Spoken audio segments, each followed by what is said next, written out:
of Friday Night Sabbath coming out of Babylon for the Gathering of Christ Church, where we connect the dots of our reality and current events with the Word of God and Bible prophecy. I'm your host, brother and elder Ramar Karab. It is December 29th, 2023, 7:24 p.m. Central Standard Time. And I pray you brothers and sisters out there are doing well this evening, that you've had a blessed week. And we've made it. We've made it to the end of so-called 2023, the last live stream of this calendar year as we get ready for 2024. And in the midst of this, we have not had access to Blog Talk for about 3 weeks now, so we cannot open up with our usual intro, causing technical issues to where now we have to try to find other ways to be able to allow brothers and sisters to call in where they could use Blog Talk before. I don't know if it's going to get fixed, but nonetheless, we are here. So definitely want to give all praise, honor, and glory to the Godhead, the AHAYAH or the Elohim, the Father, the Son, and the Holy Spirit. The Father, whose name in the Hebrew is AHAYAH, his Son in the Hebrew is YASHAYA, and the Holy Spirit, which is Ruach in the Hebrew. All right. Want to give all praise, honor, and glory for making it to another weekly Sabbath.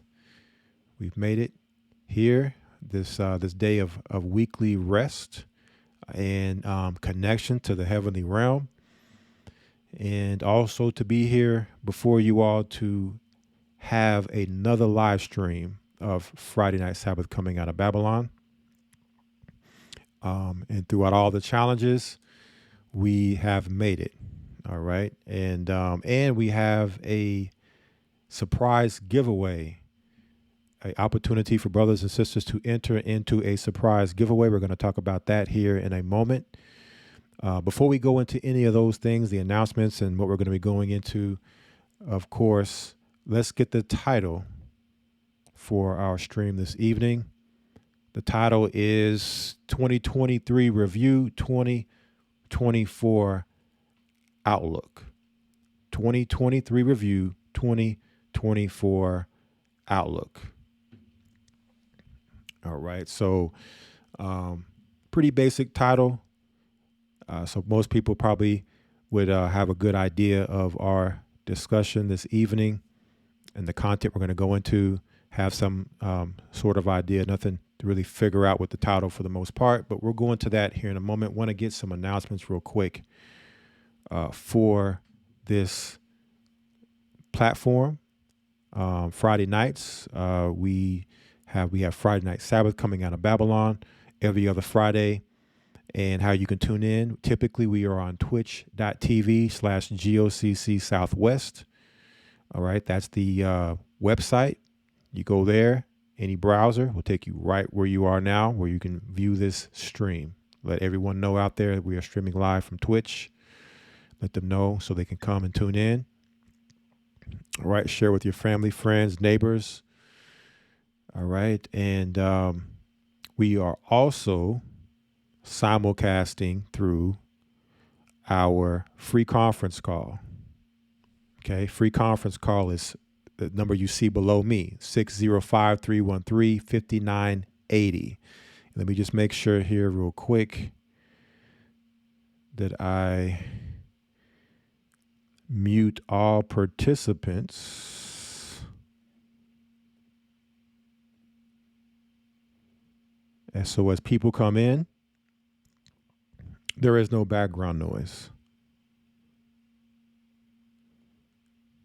There is no background noise. And you have to forgive me. This is the first time I'm using this. It's been a minute. And so I'm just trying to get the settings down.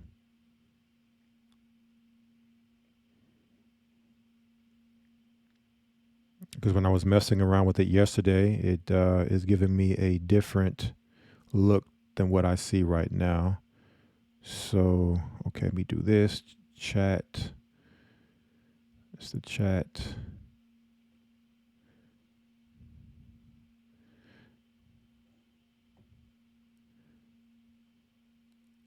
But anyways, this is the guest call-in number. So you can call in here.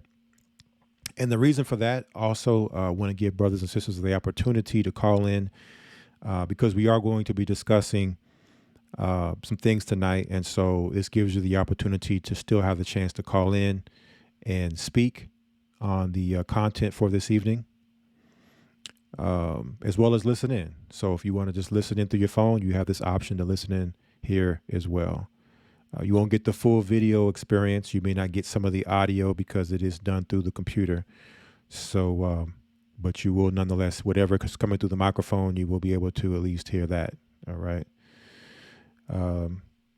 We have that. And then we also have our main YouTube channel, GOCC Southwest on YouTube. Make sure you're subscribed there. So that way, anytime we're doing a broadcast, any notifications that go out, if you subscribe to our YouTube channel, doesn't matter what time of day, you will always get those notifications, those updates. All right. We also have our GOCC Fit, which we do one Friday out of the month on GOCC Media, the GOCC Media on YouTube. So make sure you're subscribed there as well. And then that way, anything that happens on Friday nights, you will be in the loop for this particular ministry, this particular platform. We also have other content, other brothers that are streaming on the GOCC Media as well. So you have the opportunity to access their streams there as well. All right. And we also have our Odyssey. Okay. All backup content is stored on our Odyssey channel, GOCC Southwest on Odyssey. You can find that under the About section here, the About section of our YouTube. Typically in the description box of the videos on YouTube, you'll have the Odyssey there. You click on the link, it'll take you straight to our backup content. So Twitch will only keep the live streams on their server for 7 days. After that, they remove it. All right. And so therefore, we have our backup on Odyssey. Unfortunately, a lot of the stuff that we talk about here is not allowed to be discussed on YouTube. And so we had to find other means of having the ability to have freedom of speech. And so Twitch has allowed us the opportunity to do that. And so here we are.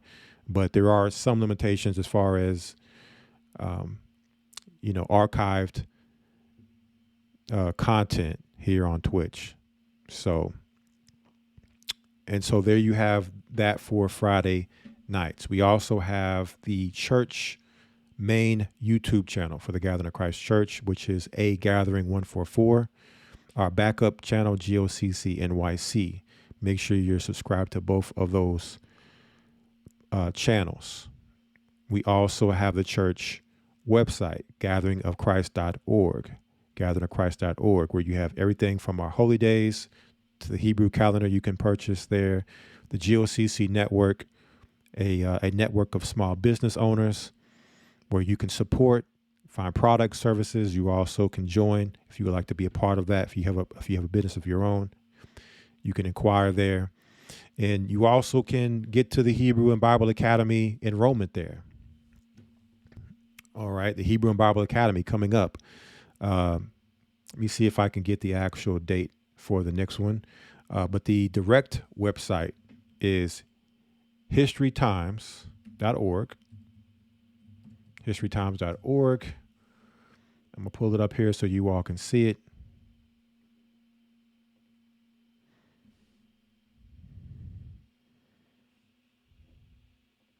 See if we can get the date. It's in January. I just don't have the exact date on hand.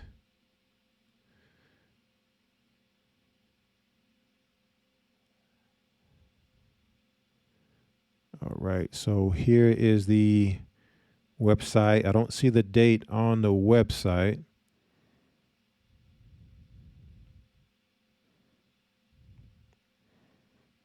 for when the next one starts. I believe it's going to be, what is it, January the 7th? Is it the 7th?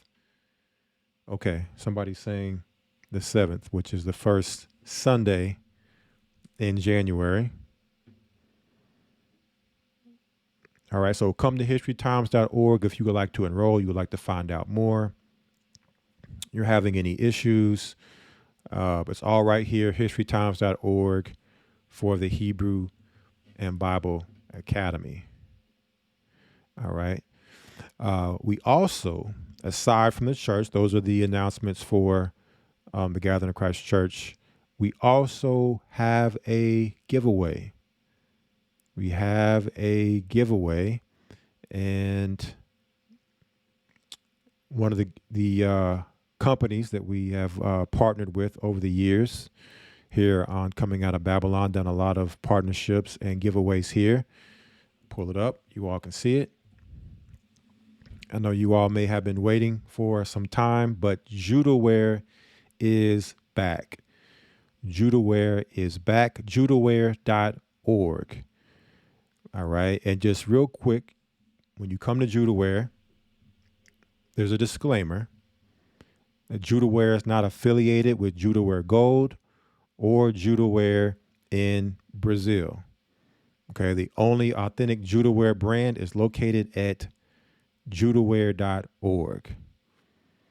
Right. So if you want to support the original Judaware, right, you may have some out there who have the name and they don't know about the original Judaware and they just came up with the name by coincidence.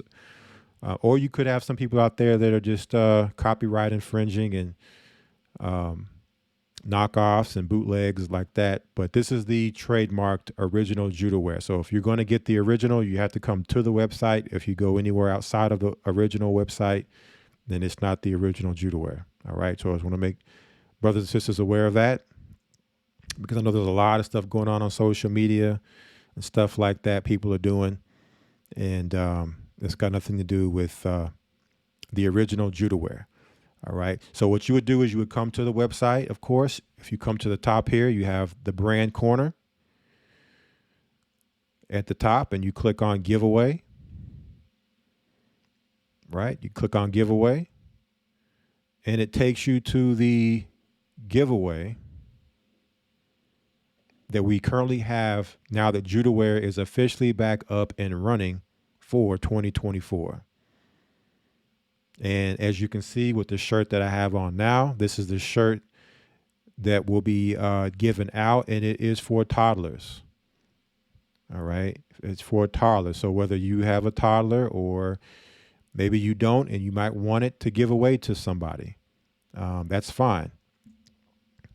Anybody can participate. You would just need to fill this information out here on the submission form.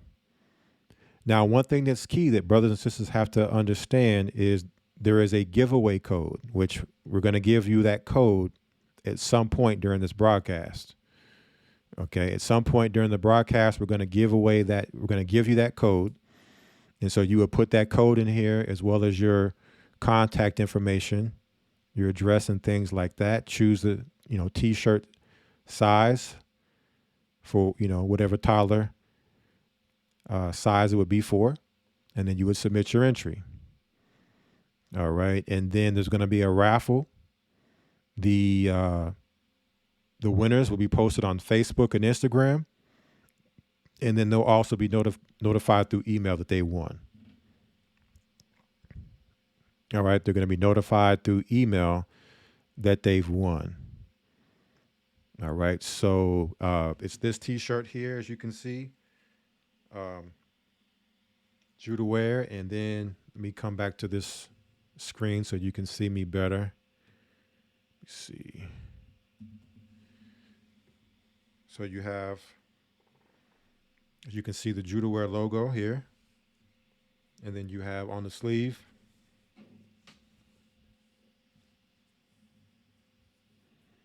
Judaware on the sleeve. And there's some cursive here. A brand for A brand for the nations. I believe that's what that says there. And then on the back, I'm going to turn around so you can see the back.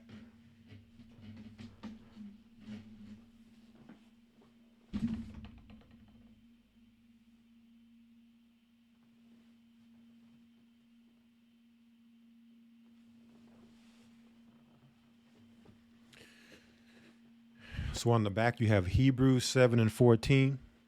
For it is evident that our Lord sprang out of the tribe of Judah.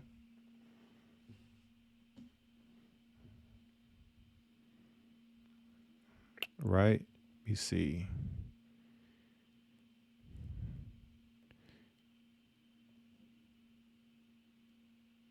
Yeah. For it is evident that our Lord sprang out of Judah. That is the scripture on the back. Hebrews 7:14. All right. So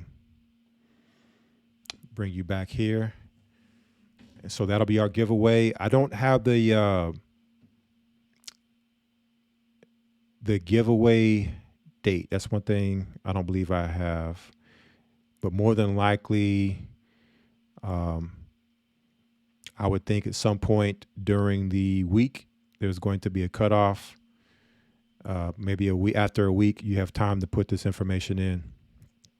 I'll speak with Judaware on that and get the time, but probably give you about a week so that you can watch. Everybody can, have a chance to watch the broadcast, see this giveaway, get the code, put it in, and then maybe a week later, the next week's coming out of Babylon, we will announce the winners that they've won and that the giveaway is complete.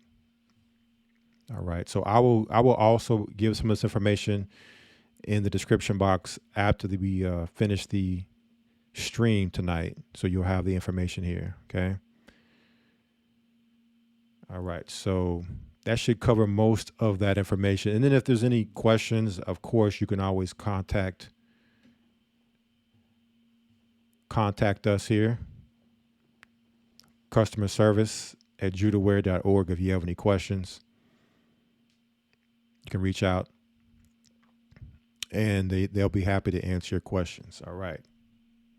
So now, and we'll go back over this at the end of the broadcast for those that may be coming in late, but the code we'll be giving out at some point during this broadcast. All right. At some point during this broadcast, we will give out the code, which you will need in order to enter into this giveaway. All right. So now let's go into the content for this evening. What are we talking about tonight? 2023 review, 2024 outlook. 2023 review, 2024 outlook. And let me do something real quick. All participants are muted and they can unmute themselves. All right. So now we want to have a discussion this evening as we talk about reviewing the events that have happened in 2023. It's been a long year. A lot of things have happened. Some things people may have forgotten, because when I went back over this year and some of the events, it had to jog my memory, like, oh, wow, that happened this year, because these events start to blur together. Just like Apocalypse of Baruch tells us that they will mingle one with the other. And they blur together, and you can't keep up with the years anymore of which event happened which year. And so we're going to review the things that happened this year, and maybe there are some things that happened that we didn't talk about, or maybe some things we're not going to cover tonight you would maybe like to discuss and remember, reflecting back on 2023.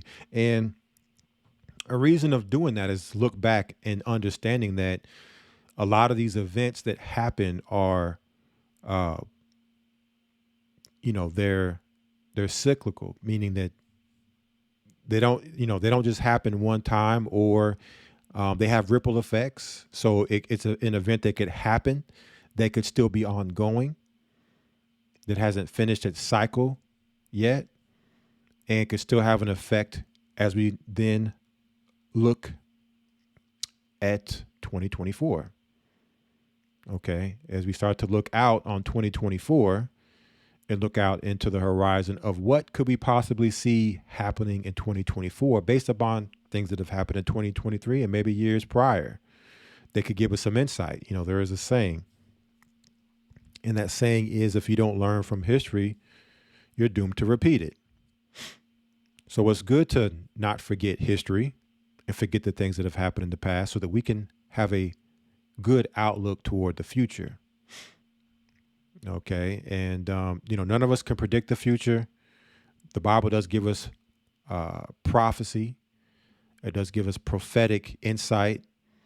There are things that even the adversary puts out there when it comes to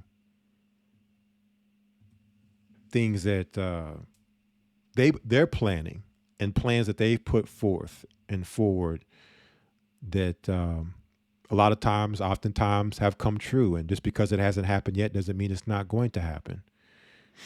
So we can also draw from a lot of the different things that they put out, white papers, things that they might say publicly, politically, different laws that are passed, agendas that are and operations that are put forward, even through Hollywood with their predictive programming, which we're going to talk about some of that tonight. We talked about it last coming out of Babylon. We're going to talk about the predictive programming, the lesser magic, the sorcery of Hollywood, of them showing us things that are to come. And the devil has this thing where he said he will be like the Most High. So the same way the Most High has prophecy through the Bible, the devil has his, where he's there to tell you what's coming, so that therefore you can't say that you weren't warned. You can't blame him. And when he's like, I told you what was going to happen. I put it in the movie. I put it in the video game. I put it in the TV show. I put it in a book, on and on and on. He puts it out there. And so decoding some of the things in Hollywood, some of the movies, right? So again, as you can see here on our screen, that is the guest call-in number for the free conference call. And call in at any time. I will be checking the call lines. And if you have anything, we're going to deal with 2023 review first, and just dealing with things that happened in 2023. Anything that you that stands out to you, that you remember from this year, that you think is a big thing, a big part of prophecy, something that we can even keep our eye looking out for 2024 and beyond. Okay, but what we're going to do, we're going to run down some of these things real quick as we then get ready to go into what we can expect for 2024. So, who remembers this at the beginning of the year? Who remembers the 2023 Davos Summit, where the elite meet up, the World Economic Forum? This is January 16th of this year, where they meet up to discuss the future of the world. All right, discussing new systems that they want to put in place, because the old systems are old, they're outdated. And so we went, I believe, over this article here, and you can go back into our archives if you're, not familiar with Davos 2023, and we have one, and you can view and go into a lot of the things we discussed. But that's how the year kicked out and kicked off, was the WEF discussing their vision and their goals for the world, for the masses, for 2023 and beyond. And within this meeting came out this: we're on the brink of a poly crisis. How worried should we be? And we did a broadcast dealing with the poly crisis. Okay, what is a polycrisis? Let's see if they give us a definition here. It says the World Economic Forum's Global Risk Report 2023 uses the term to explain how present and future risks can also interact with each other to form a polycrisis, a cluster of related global risks with compounding effects such that the overall impact exceeds the sum of each part. Okay, that's their definition of a polycrisis. So they deem 2023 the year of the polycrisis. And you have a video here where they talk about it. And, you know, a lot here on this website. Again, you will get these articles again for your reference so you can go into this. And really, when we talk about a polycrisis, the 2023 is the year of the polycrisis.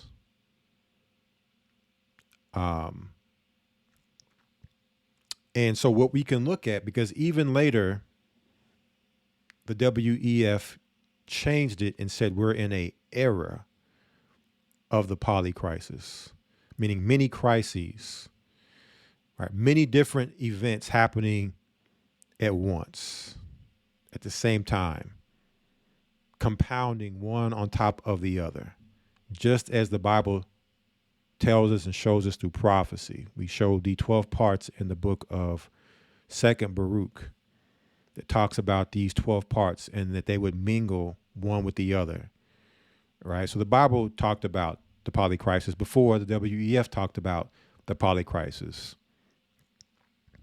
right? But we're in a era, meaning that 2023 would just be the start, the beginning of the polycrisis. Because then, from it being a polycrisis, it would then become a what? It would then become a perma-crisis, which was the word of the year for 2022.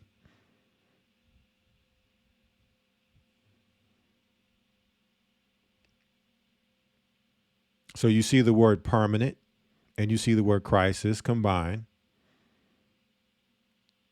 And so it says here the definition is permacrisis is a term that perfectly embodies the dizzying sense of lurching from one unprecedented event to another as we wander bleakly what new horrors might be around the corner. So it's when the crisis becomes permanent. Okay, so for instance, they told us that a boogeyman disease came out of nowhere. Because of this, they locked the world down. Then they opened the world back up. But now permanent. And it's something we're going to have to deal with forever. Okay. Even though they would like us to think that there was a cure with the vaccine, but yet and still, every year there's a new. And if you're not up to date with your latest, then you are not protected. So there it becomes permanent. The laws and the operations, all the agendas that now would come from this so-called would now redefine and change our world, how we live life. So when the polycrises become permanent, permacrisis. So that's when you're looking at, we're in the era of a polycrisis. We're in the era, this is the beginning of many, many events happening all the time permanently, to where you can't, it's so many different big events happening, you can't keep up. You don't know from one year to the next what year the event happened. And to where you can't even, event will be so big, the next event will come and replace it, to where you'll forget about the previous event that's still affecting you. because the next event has replaced it. And then that event may only last a week or two before the next big event. And now you've forgotten about that. But yet those events are still moving in the background, affecting our world, affecting our lives. And as we get to the end of the polycrises of this year, this image here is going to, we're going to come back to this because this is very interesting that in January, they're showing us this image of a mountain or a hill with fires. This was in January. But let's go down this permacrisis road here and see what else we have. What else happened in 2023? Well, if you fast forward from there, a couple weeks later, January 29th, you had the third biggest egg farm in U.S. catch fire. It took 21 fire departments to respond to such a huge blaze that killed thousands of chickens. Now, this is coming from a previous year, 2022, where, if y'all remember, there was like, what was it, 100, 200 different food factories, manufacturing plants that exploded or went up in flames, or some unexpected, some unprecedented event happened that took these plants down. And so going into 2023, starting the year out, you still saw this happening. So now you have to think about it. Now, you may look at it, well, it happened and it's done and it's over with, but how is this now going to affect our food supply? When these events happen to where, okay, how much chicken are people eating? How much eggs are people eating, right? The products that come from these, from a particular chicken now are affected from just this one farm, not to mention the hundreds of others that happened the previous year and maybe even previous years. So now you start to have a ripple effect. Same with lockdown. The ripple effect of the supply chain from the world being locked down for that period of time, right? These are ripple effects that continue to affect the world that we move on and may not remember or always have in our mind, but nonetheless, it's affecting things currently. Prices going up, shortages on the shelves, you see. So we don't want to be ignorant to forget these things, to understand, okay, how can understanding this maybe better help me to prepare, to know, okay, well, if these things are happening in our reality, I can now look to do things that would prepare me. For instance, in this case, okay, food is going to be affected.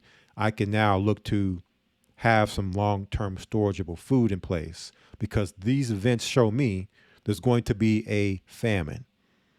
There's going to be a food shortage. And I go to the Bible and I open up the Bible and it tells me the same thing. There's going to be famines. You see, so now I can connect those dots and say, okay, we're living in that time. Let me not be ignorant to this and let me take proper preparation. All right.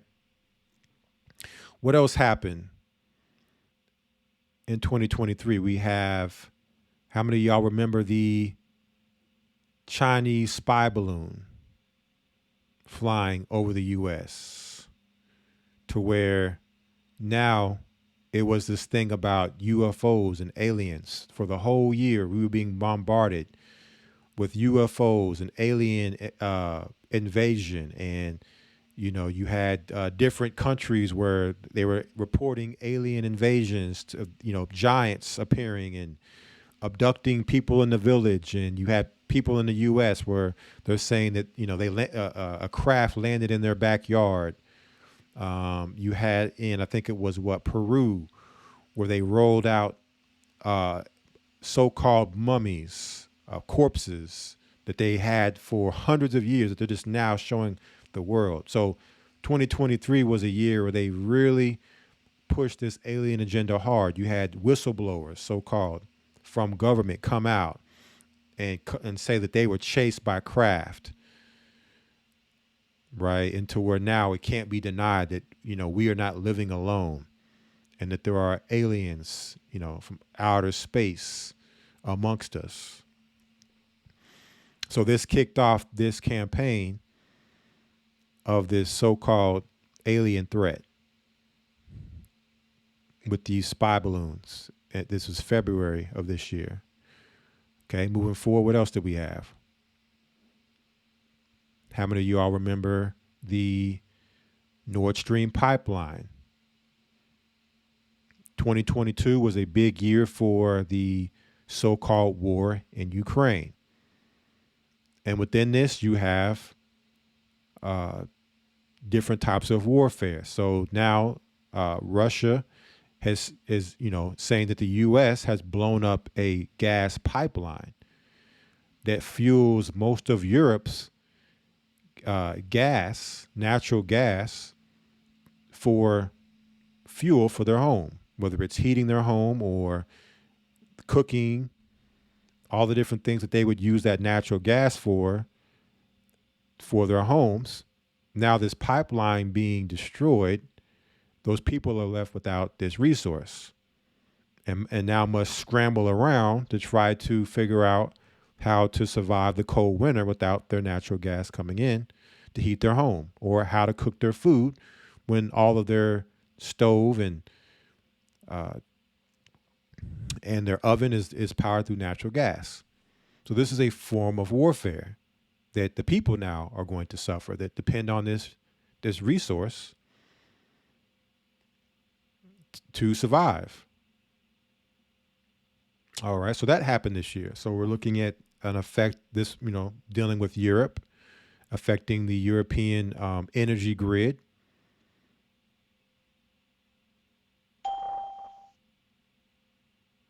Okay, have some callers calling in. I will get with you all here shortly to see if you would like to speak on some of these things that we're going over for 2023, or if you have some things that maybe we don't speak on here. But going forward, how about anybody remember the Turkey earthquake? The earthquake in Turkey. 21,000 dead. See, we continue on with our lives, but what about these people's lives? Okay. Nothing, who is even talking about, the rebuilding? Look at this. Imagine this is your neighborhood or your community or your city. The world moves forward, but yet this is your life. This is the life you have to continue to live in and build and pick up the pieces and rebuild. Maybe you lost loved ones, family members, friends. 21,000 people at the beginning dead. No telling how many people died in totality and how many people maybe died because of an effect of such an event, whether it be from the pollution of an event, the toxicity now from different things leaking, and maybe jobs being lost. And now you don't have a job. And if you don't have a job, you can't work. You're not making money. You can't eat. You don't have a place to sleep. Sleeping on the streets, or maybe your home's been destroyed. You don't have a home anymore. Okay, so yeah, it may not affect you directly, but what impact does this have now on the world? Because now America can look and say, well, we're going to send so much millions or billions to Turkey of your tax money that you didn't vote to send that money over there, right? Maybe you're living in poverty here in the U.S. Maybe your neighborhood looks like this, and you're thinking that this money could go to your neighborhood, but now this money's going someplace else, and now you suffer. You see, or they're telling you the money it has went there. Okay, it doesn't mean the money went there, but they told you it went there. But nonetheless, it's your tax money not going to maybe your neighborhood. Maybe you have poor living conditions, poor drinking water, toxic pollution everywhere in your community, trash everywhere, right? So these are just things we have to keep in mind and look at the big picture and not forget, not be so quick to forget. And it gives us a way to be able to have a looking out on 2024. The ripple effects. How will these things affect us in 2024? And are these things a shadow of more things to come that we can expect to see happening in other places in 2024? Maybe this happened in Turkey. Let's say this happens in, a place like California in 2024. Imagine this happening in California, where 21,000 plus people die in California now. Okay, so let's move forward here. What are some more things? Then, see, we're still in February, so we haven't gotten out of February, the Turkey earthquake, and then, speaking of the U.S. and disaster, how many remember the toxic chemical train derailment in East Palestine, Ohio? And that was very interesting. At the beginning of the year, we see Palestine being mentioned in an event. And let's see, we're going to take a look and see if at the end of the year, if we see Palestine in an event, primarily East Palestine. But you had the toxic chemical train derailment, which looked like a mushroom cloud. An image that we have been bombarded with more and more here lately, this vision of mushroom cloud. But this one happening from a train that derailed, that they set off in an explosion, because they told us that in order to, get rid of the chemicals, they had to burn it off. They had to blow it up so that it wouldn't get in the soil. But all they did was just send it up into the atmosphere. And so now it's in the clouds. It's in the environment. It's now raining this stuff down on people. All the people of this city and surrounding areas getting sick. Okay, and then you have forever chemicals. You have things that are happening to people, cancers developing and stuff that maybe you wouldn't even remember back to an event like this, to say, wow, I developed cancer this year. I wonder if it had to do from this. Okay, you might, these events happen, and then you move on with your life, and, you go through things and don't even realize something like this could have had an effect, and don't even know it.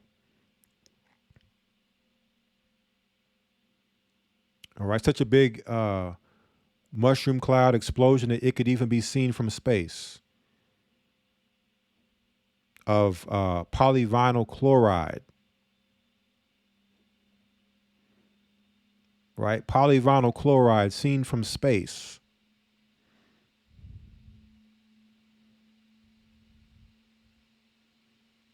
Okay. And speaking of predictive programming, I can't remember the movie. You brothers and sisters might remember the movie that came out.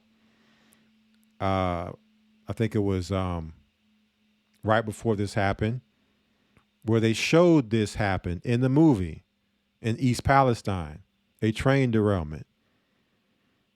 All right.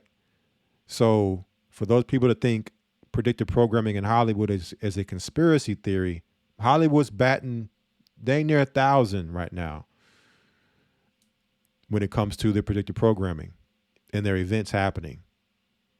So you might want to look at their track record before you scream conspiracy theory. They make a movie, they make a TV show, and then it happens. Okay. Or, it's something that you can look at that, okay, it doesn't seem too far-fetched that it could happen if it hasn't happened yet. All right. So that happened this year for those that maybe forgot.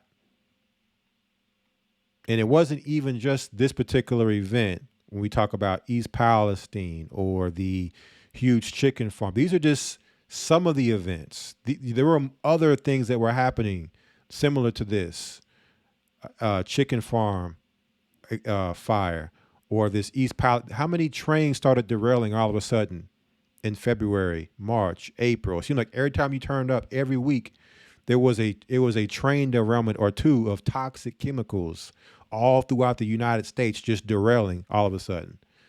Chemicals being spread all throughout the U.S. and dumped into our environment.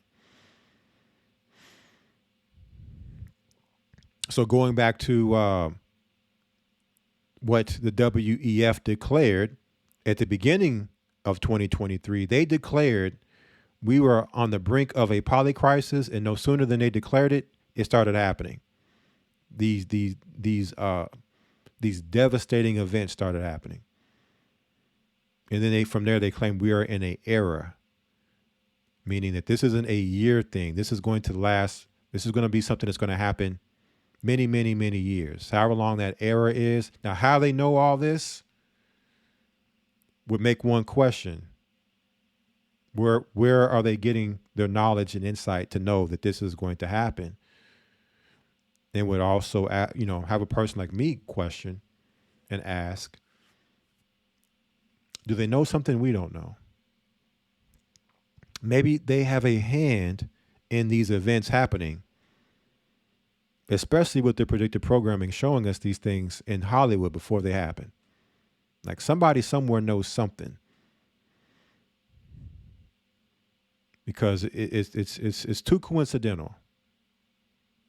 Then we move forward, and then there was announced in March, FedNow, the Federal Reserve, launching a digital currency system, a real-time payment system for the Federal Reserve that would become digital. All right, where now the banks would now be switching over to this digital banking, this new banking system. And so now everybody was pointing to the beginning of the CBDC, or the central bank digital currency. That this would be the beginning of the US dollar becoming digital. No more paper currency, no more money that's physical, but is now virtual or digital, with this new system that was now being beta tested and would be launched in July. See, we might be forgetting, but these things are happening, they tell us, and then it gets quiet. And while it's quiet, these things are happening behind the scenes. The system is getting laid, the infrastructure is being laid down. All right. You're the frog in the boiling pot of hot water, and the temperature is steadily increasing without you knowing, because you maybe have lost track of these events happening. And then we had the 2023 Hawaii wildfires. The 2023 Hawaii wildfires. It says here, in early August 2023, a series of wildfires broke out in the U.S. state of Hawaii, predominantly on the island of Maui. The wind-driven fires prompted evacuations, caused widespread damage, killed at least 100 people, and leaving 4 persons missing in the town of Lahaina on Maui's northwest coast. The proliferation of the wildfires was attributed to dry, gusty conditions created by a strong high-pressure area north of Hawaii and the Hurricane Dora to the south. Now, we did several broadcasts on this. Do cars melt from wildfires on concrete?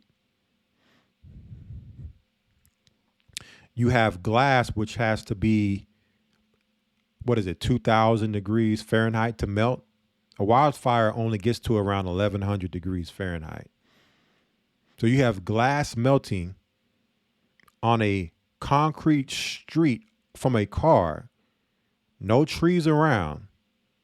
It's not like this car was surrounded by trees on a street where it could just be surrounded by fire.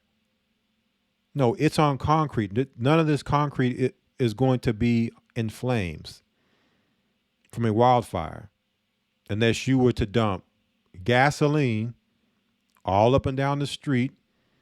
But eventually that gasoline is going to burn off. And once it's burnt off, the fire is going to stop. It's not going to keep burning.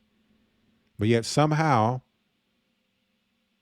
the glass was melted, the aluminum, all these things that are, higher than 1,000 degrees Fahrenheit in burn temperature are melting in their footprint.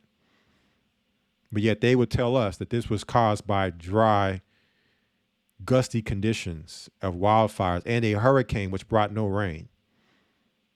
They said it was a hurricane nearby, but there was no rain,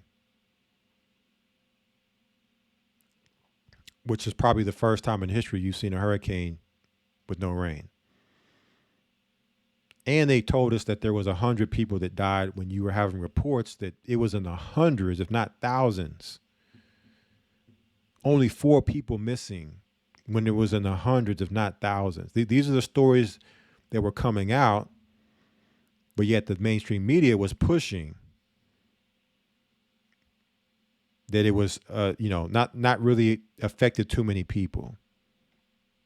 And so it takes me back to this polycrisis image of the World Economic Forum in January. And I saw this and I'm like, that looks like it might not be Maui, but it would look and appear to be similar because you got the Hawaii mountains there and the brush that's on fire. And then this event happened in August. Okay, so you're seeing these multiple crises. And again, I'm just speaking on a few here. I'm not even going into all the events. These are just some of the main ones of 2023 that I feel were big time events. But you had other scenarios like Acapulco that got wiped off the map. They said it looked like a bomb hit it, where a hurricane just popped up out of nowhere. Had some special sauce in it, had, things unheard of when you think about a hurricane that broke all the laws of physics of what is all, the ingredients of what a hurricane is. And now Maui is looking like, now Acapulco is looking like Maui. 2 resort areas looking like a war zone.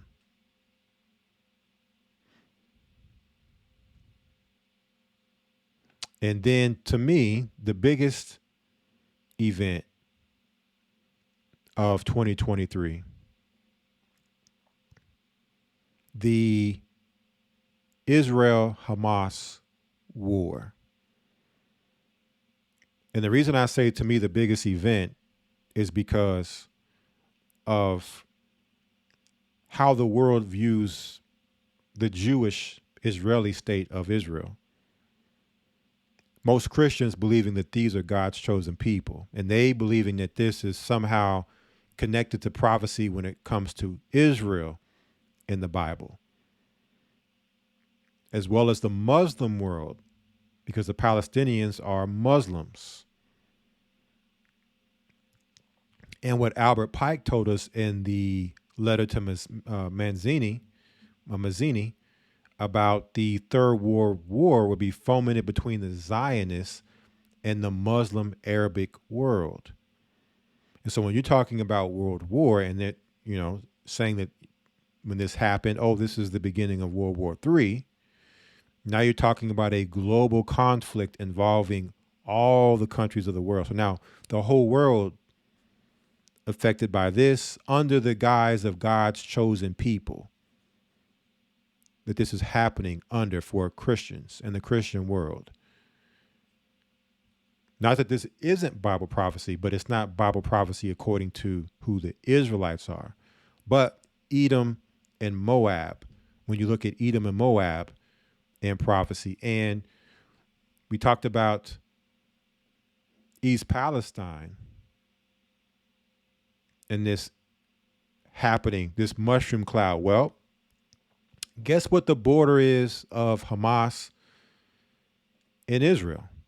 The border of Hamas in Israel is also East Palestine.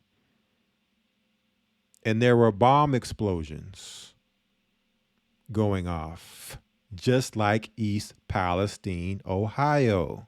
Mushroom clouds going off also in East Palestine. Coincidence?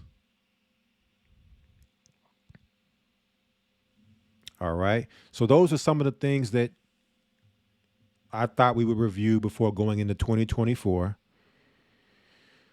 that happened. There are many, many things that happened, but I think having, an idea of those things happening now going into 2024 will give us some really good insight of what to expect and the ripple effect. And some of these events still ongoing, like the conflict there, at least media wise, with Israel, Hamas, Palestine, is still there. Okay, it hasn't finished or completed itself. Now we do have a couple callers here. And again, if you would like to talk about 2023, call in. And then we're going to go into 2024. All right, so I'm going to ask these callers here if there's something with 2023 that they would like to speak about. If not, that's fine. We can move forward and maybe bring you in when we deal with 2024. So 216 area code. Shalom, Elder. Shabbat Shalom. You're live. Shabbat Shalom. What you got for us? You kind of like stole my thunder about East Palestine, and that happened in February 3rd. And right then we had the Passover in Cleveland, at a similar time. And then what's happening in Palestine now. But also I'm seeing the weather as being very strange in all areas, even at that time of Passover. Right now in Saskatchewan, I don't know if you see the guy that's on YouTube. His name is Canadian Prepper, and he's talking about in Saskatchewan that the weather is so strange. Don't have no snow on the ground. It's usually minus 30 degrees, and the geese are up there on the ground and stuff, and they're supposed to migrate. That's one thing that's happening that's strange. But some good things that happened was the Passover in Cleveland, and I got to play music in Dallas and meet your wonderful mother, my wife, all praise in Dallas. And I got to play in Detroit also for an event for the church. And then I end up with the Shalom brothers, Stevie Diamond and Brian Adams. We played at this event in Nashville for the Writers Guild. And we got some people from Nigeria that participated in that also, so they got to hear the truth music also. And I'm looking forward for this year. And I'm working very hard on the music for the Passover right now with Torrance. Well, hey, all praise in that. Yes. And so, when in 2023, there are definitely good things that happen. And for us to be able to have the Passover throughout all the chaos happening is a blessing. Now, you talked about Saskatchewan. Where is that at? You were talking about the place where... Saskatchewan. Where's that at?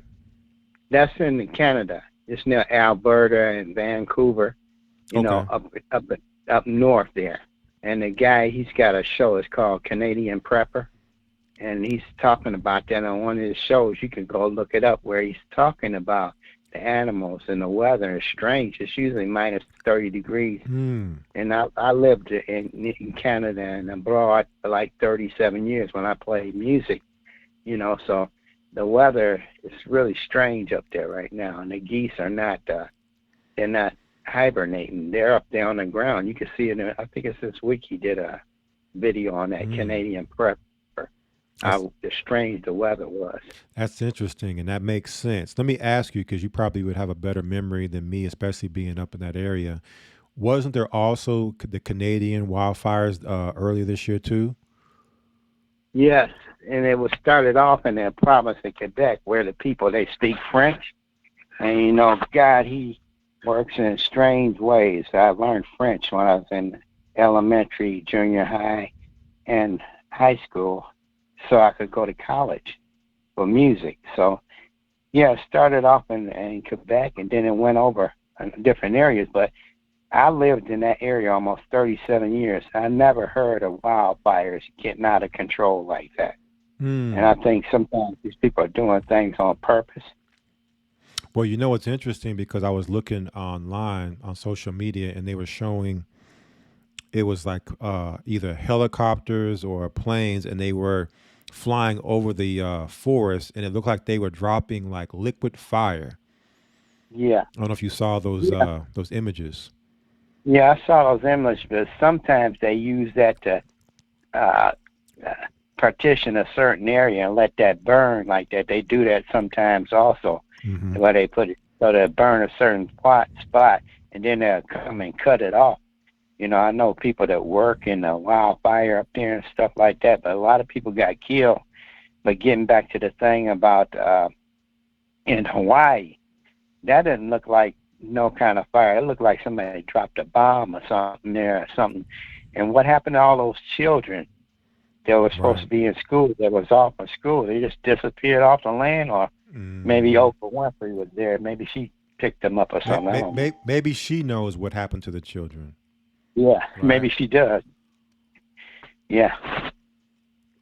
Well, that's some good stuff. I'm glad that you're sharing that. And when it comes to them, I know they use fires to burn off forests and things like that, so that it can help the land become fertile. But we know that they have the ability to do that, so that just further gives us insight into knowing that, okay, well, if they can do it, I've never seen that in 37 years where they let the fires burn like that. Yeah, if they can do it intentionally, as far as like for harvest and farming and stuff like that, they can do it for evil purposes too, right? Yeah, because of the capability. Yeah, well, the prime minister up there, his father used to be the Prime Minister Trudeau, and he used to date Barbara Streisand. So, I don't know what's going on with him. He's a new world order king or something, that prime minister. I don't know. My daughter and them, they still live up there, but it's kind of crazy up there now in Canada, all over Canada. I can imagine. Well, good stuff. Thanks for calling in and sharing that with us. I'll put you back in the queue, and we'll move to the next caller. Shabbat Shalom. Okay, Shabbat Shalom. All right, so definitely a blessing. Sax player, didn't get a chance to hang out with you when you came to Dallas. I was out of town that weekend, but glad you had the chance to travel some, make it to the Passover, have some concerts. So in the midst of all of these things happening, family, we're still able to operate in some form of capacity of, having events of our own. While the Satan's having his events, the Most High is having his. And so we got to be thankful for that and count our blessings. All right. Let me go to some other callers here and see if others would like to speak on 2023. We have the 708 area code, 708. Shabbat Shalom.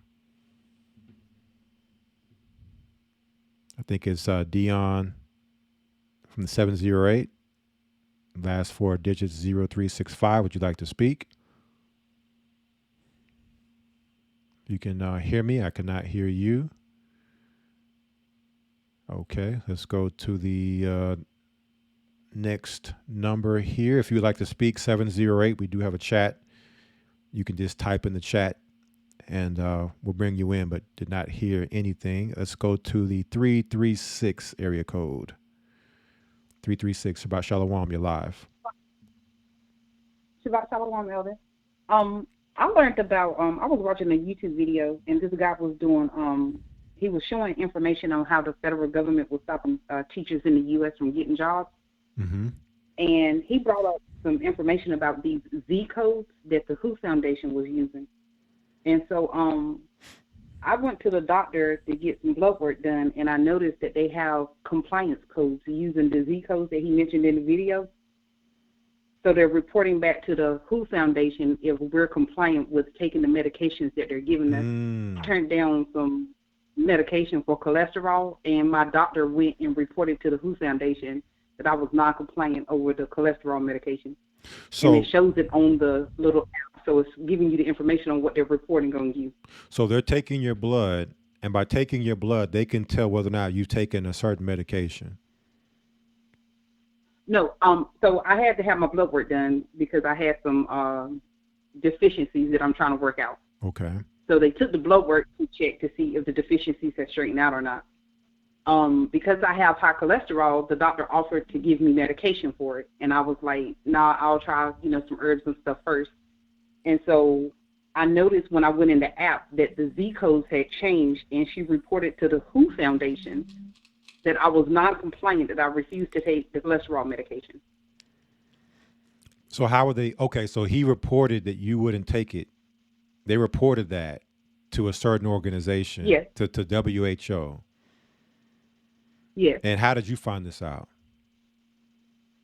Because they have an app where I can go in and see my results, and you can look up the Z codes that they're using. So they, it's like they use the letter Z, and then they have like a little serial number in behind it. Mm-hmm. And when you Google the information, it usually tells you what each one of those codes stand for. So they're monitoring to see who's taking what drugs. Like when you go to the doctor, they want to see, okay, and if that's what they're doing with something like that, I could only imagine if you go in and they offer the and you say no, that's going in the database too, that you refuse the. That way they can keep track of who's taking what and who's not taking stuff, so they understand and know, okay, this is somebody who doesn't have this, and this is somebody who maybe we have to watch. We can now, focus on this person because they, by not taking that, why aren't they taking that? They could be a dissident. Exactly. And so, and I've had a recent conversation about this because I know with the pharmacy, when you talk about the pharmacies, whenever you go to the doctor and they prescribe medication, the doctor's able to know whether or not you picked it up from the pharmacy. Like they're in communication to know if you're taking the drugs that they're telling you to take or not. Now, they may not necessarily be able to tell if you took it. Maybe they do have a way to tell if you took it, but they at least are knowing whether or not you picked it up. Like for instance, let's say you picked up. Yeah, I just picked it up fresh. Yeah, let's say you picked it that. You say you picked it up. They may not be able to tell once you picked it up that you're taking it at home. All right. Maybe they can. Maybe there's something, I don't know, with the nanotech or something within the pills where they could tell if it's in the person's body. I don't know. But they are at least tracking you to the pharmacy. They're at least tracking you at the doctor's office to know whether or not what drug you are and aren't taking. If you're denying certain medications or medical procedures or that they're telling you to take, they're at least sending that off to the Beast database to let them know you're not doing it. And, that's just something good for us to know. I don't necessarily at this point know that a person should be in fear and say, well, let me do it because they're monitoring me. But I think it's more so just to keep an eye out and know that, okay, they're really tracking us. Right. So, exactly. So for Tawada for sharing that. Welcome. Thanks. Shalom. All right, Shabbat Shalom. All right, let's see if we have any others. We have the 520 area code. 520 Shabbat Shalom. You're live. Hey, Shabbat Shalom, Elder. How you doing? All is well. Shabbat Shalom. Who am I speaking to? This is Officer Oshamar with the Phoenix Body. Hey, thanks for calling in. What you got for us?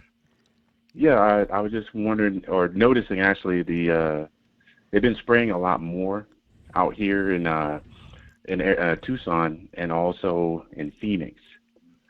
So they've been doing a lot of spraying in these last few weeks, and I've been noticing, like when the sun, or well, actually when the moon rises, that the something's off with the moon. That the edge of the shape of the moon is not like your normal moon. It's kind of like they put something up there, kind of like a what do they call it, a moon simulator, where it looks like it's the moon, but it's really not. And also with the sun, that it's a sun simulator, which is to give you the illusion that everything is just fine, everything is going okay. But when the sun starts to set, they start to spray every other day. They'll spray in where the sun sets, to hide the fact that it's like a giant light bulb. And everybody that I've talked to has noticed that the sun is not as bright as it used to be. It looks like a light bulb. It's like real bright. And we were kind of like just looking at this and discussing it, and we were saying, well, what if they were to hide the fact that the sun is starting to dim, and that the moon is starting to become blood red, to hide the fact that YASHAYA is on his way? So that would give the people of the earth to do whatever they're doing without even noticing the things that are taking place on a high level of using their sorcery and the witchcraft that they're doing within the atmosphere, of spraying all the time, but also spraying aerosols and particulates to get folks sick for this next they got going on. So we down here, we've been kind of keeping an eye on certain things that they've been doing. So it's just kind of things that make you think and watch. So thankful for the Most High that we are given this wisdom to see what the things that are transpiring in this earth. And it's a blessing that our eyes are, to see, and the ears to hear with all this stuff going on. Yeah, and I'm glad you're calling in to confirm, because we spoke about this last broadcast on the involuntary transhuman conversion, how they've been spraying a lot more lately, and what they're spraying, and the fact that, and we're going to go into it here in a little bit, their goal, of course, turning us into cyborgs. And so they need, as much of this nanomaterial as they can get in us. And so that's one thing.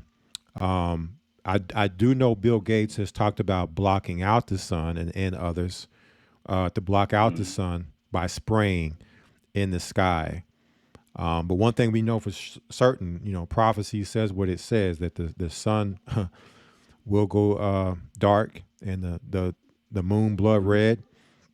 Everything's going to go dark because, the sun, the moon, the luminaries, the stars, all those things are for the benefit of mankind in one way or the other. So by them, blocking out our skies, it disconnects us from that celestial administering that we're supposed to receive as mankind. So, even the sun itself, the vitamin D3, and, who knows what other things that science can't quantify or be able to determine, that the sun benefits us by receiving the energy from the sun on our skin, and even for like the animals and the plants. So, definitely. But yeah, it spraying, I'm seeing that happening a lot.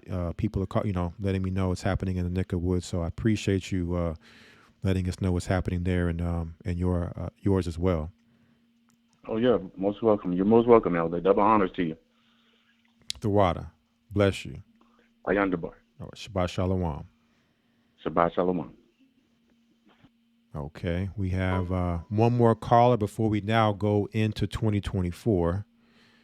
And we'll leave this open for those that want to call in and maybe talk about, 2024, what we can expect, some things to look out for. But see, 315 area code. Shabbat Shalom, you're live. Shabbat Shalom, Elder Ramar. I'm calling in because I want to say what's good about 2023 is our Hebrew Academy School. The last lesson we had was lesson 12, and it talked about hell. And I'm so thankful to the Most High for our elders and teaching us these things, because Um, everything that we see and that's going on now in the so-called church is a widespread teaching that hell does not exist. Right. So we are being blessed by the Most High to know what is to become of you if you don't follow what you're supposed to do according to the laws and commandments of our God. Because hell is a real place, and the way Elder taught it, I never heard it taught like that before. I done watched it about 6 times. I just can't stop, listening to it, and it's just so profound, and it comforts me because we don't have to fear as long as we keep the Most High's commandments and follow Him and understand the truth. We're going to be just fine. So 2023, for me, the best part now is the ending of our lesson 12. All praises, absolutely. To be able to have the academy and all the information is constantly updated and coming out in these times where you never know when the last one is going to be. It's a blessing to still have it and to still be able to get that information. And, if nothing else, just to have the elders there and the comfort and seeing them and the energy and being in the same space with those of like mind. So I'm grateful that it's blessed you, and I pray that we have many, many more. You can continue to be blessed with it. Yes, okay. This is the soldier, I just want to say, from the Philly body. All right. Well, hey, keep holding it down in Philly for us. All right. All right. All Shalom. right. Shabbat shalom. All right. Gonna check one more caller here before we proceed. 816 Shabbat shalom. You're live. Did you want to speak? 816 area code. I believe it says Tammy here. Yes, this is Sister Tamar, Kansas City. Oh, Sister Tamar. Hey, how's it going? I'm blessed by the best, and his name is AHAYAH. All praises.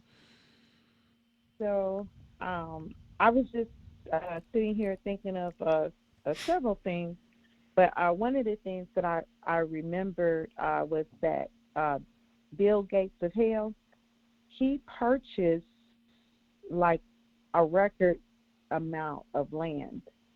They said he bought like a whole lot of land in the Midwest, and that he's like one of the largest landowners in the country.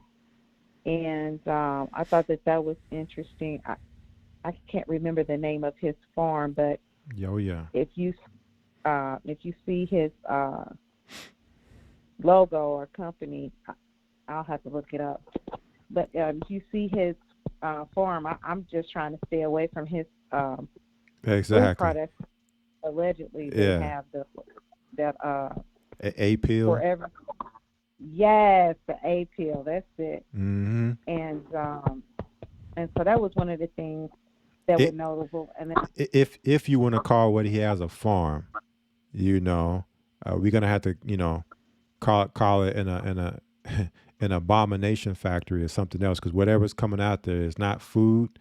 You got all this wonder meat and A pill, and he's even talking about some type of energy projects where he's creating some type of new energy, some new way to make energy that's more carbon friendly and all this type of stuff. So yeah, whatever is going on there is a mad science laboratory. It's not a farm. yes, and yeah, it's just weird. But the fact that he would be, he's supposed to be working on computers and stuff like that. Why is he interested in getting involved in our food supply? It's pretty scary, especially when he was, one of the biggest proponents of the JAG, and sits on the board of the WHO, and it's just all so interesting. And so I'm looking it up. I was trying. There's another name of one of his farms. I can't recall it, but they said that there's one of them is called 100 Circle Farms, and I can't think of the other name because I know that they sell his brand at I think it was at Whole Foods or Natural Grocers. Mm-hmm. So he's like in the organic space, and you would not, if you don't know the name of his brand, you'll be buying it. Mm-hmm. You know, yeah. So just man, I wish I could find it real quick. But anyway, that's one of the things that I recall, and then I also recall that they were having discussions, and even I think even within the political circles about putting the in the cattle and beef supplies.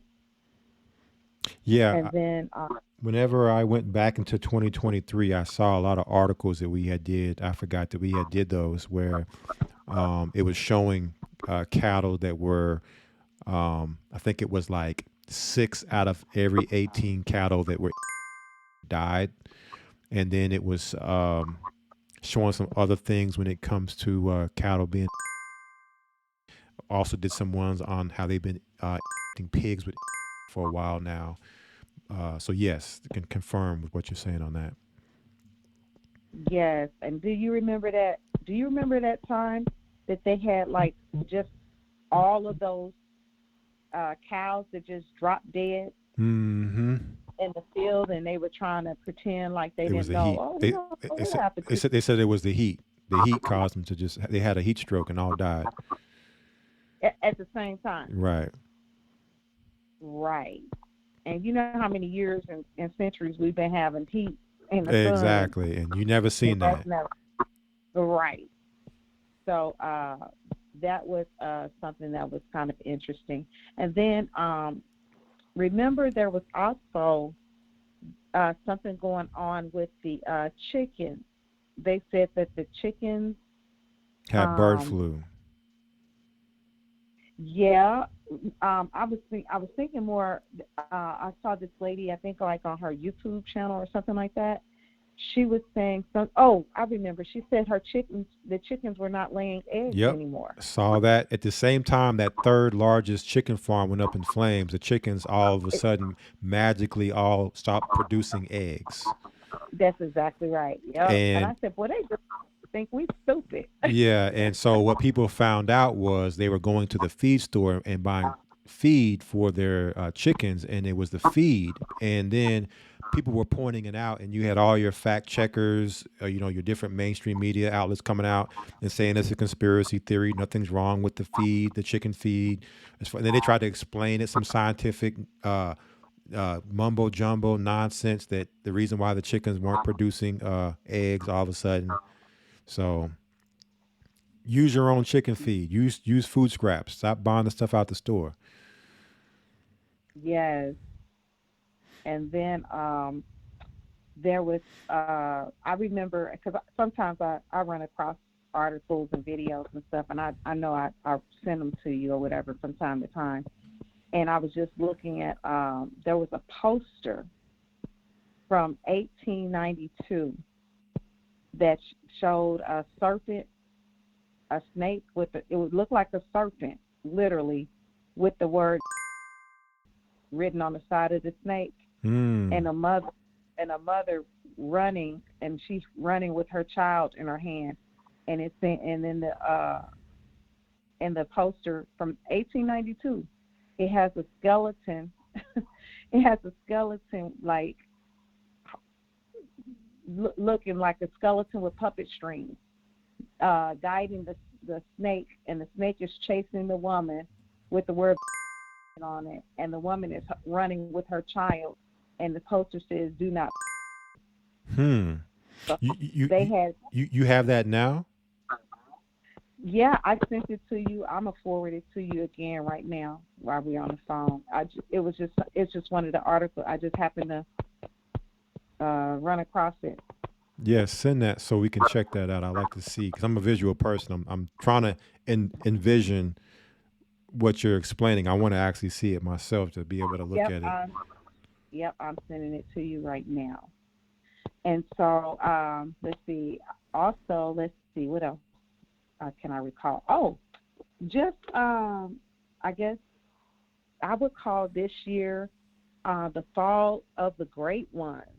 Um, People in high places, the Most High is uh, shining a spotlight on a lot of their deeds.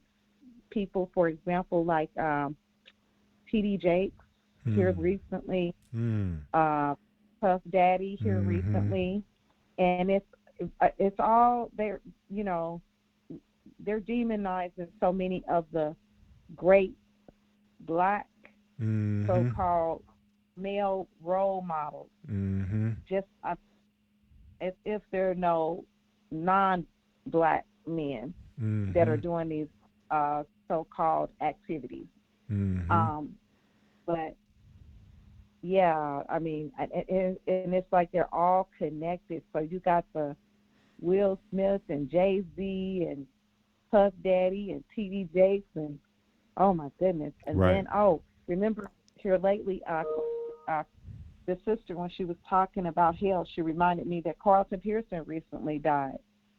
Yes. Remember, he was kind of in the old boys club back in the day when T.D. Jakes and Carlton, all of their little stars start rising. They were all in that same circuit with Eddie Long, T.D. Jakes, Carlton Pearson, and then Carlton Pearson, he took a turn and he started preaching a different gospel.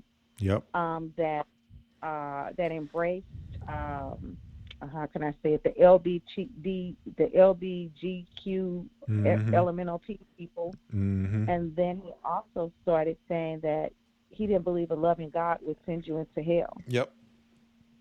And so I just thought that was kind of interesting. He died this year, and it's within months of that, here is T.D. Jakes getting allegedly exposed and things of that nature. So okay, absolutely, yeah, definitely.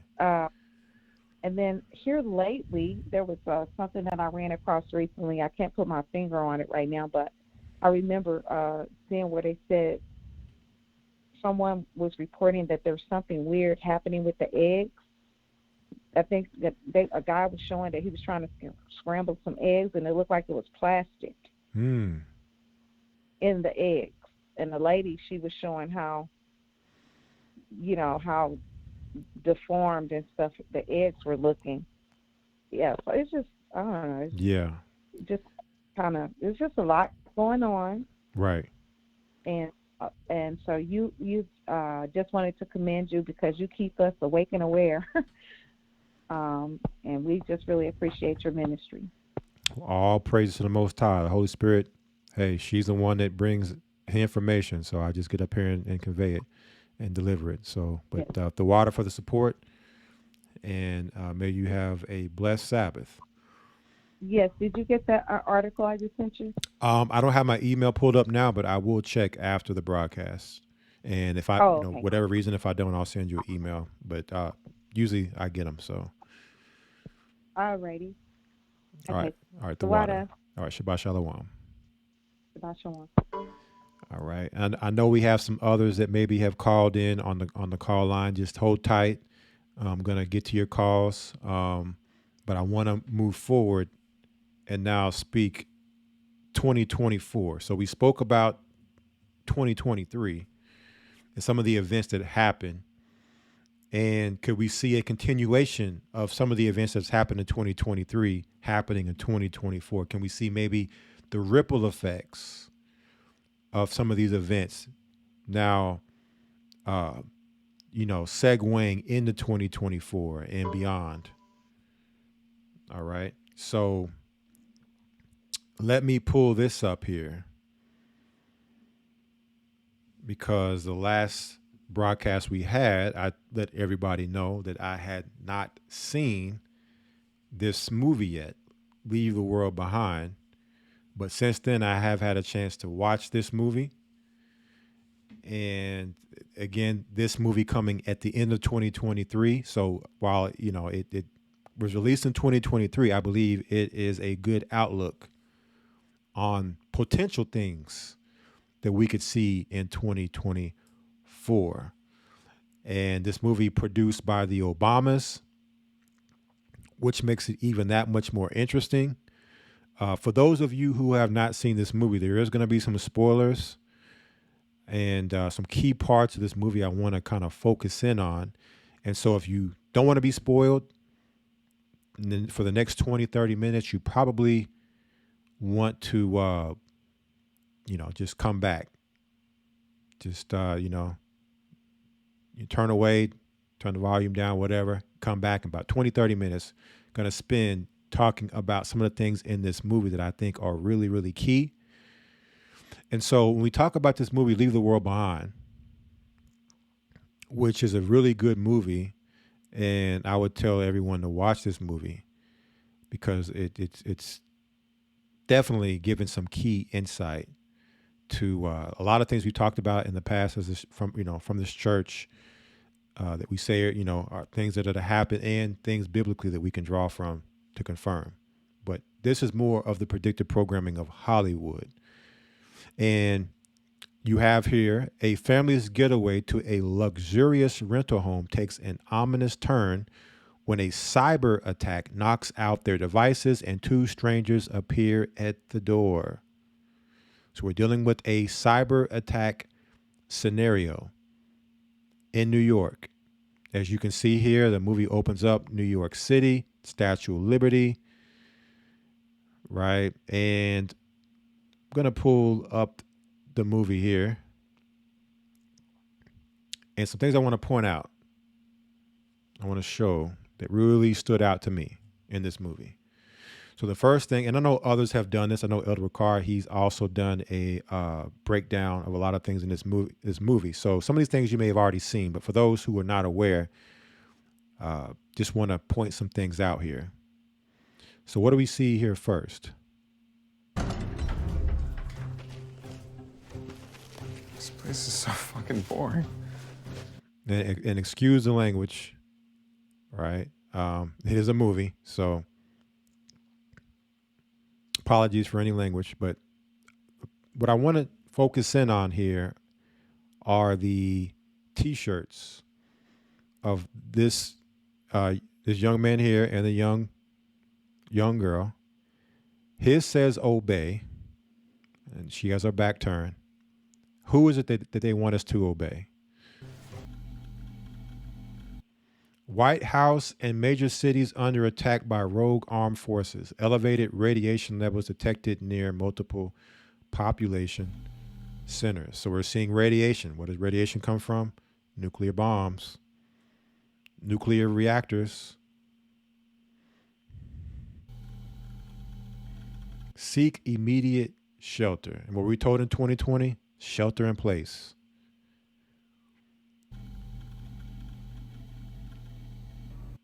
All right. And for those of you who remember, whenever we were talking about this last broadcast, I told everyone I hadn't seen a movie yet, but there was two movies that, or a movie and a TV show that also for 2024 were intriguing when I saw it in light of this movie, when I saw the previews. And I talked about this movie here, Civil War, where they showed New York City, Statue of Liberty, vehicles can't travel. Same images we saw in Leave the World Behind. The 3-step plan, Civil War. And this movie set to come out in 2024.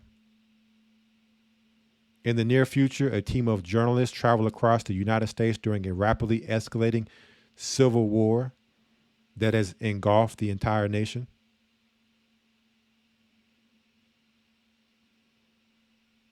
And I also talked about this particular show, Fallout, a TV series coming out. And what does it start with? A bunker. It starts with the bunker.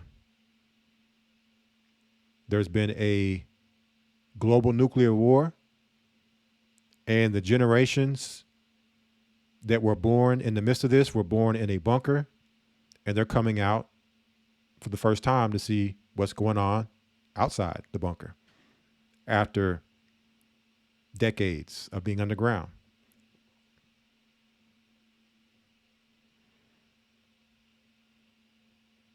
And when you fast forward, can we see some more signs from Leave the World Behind?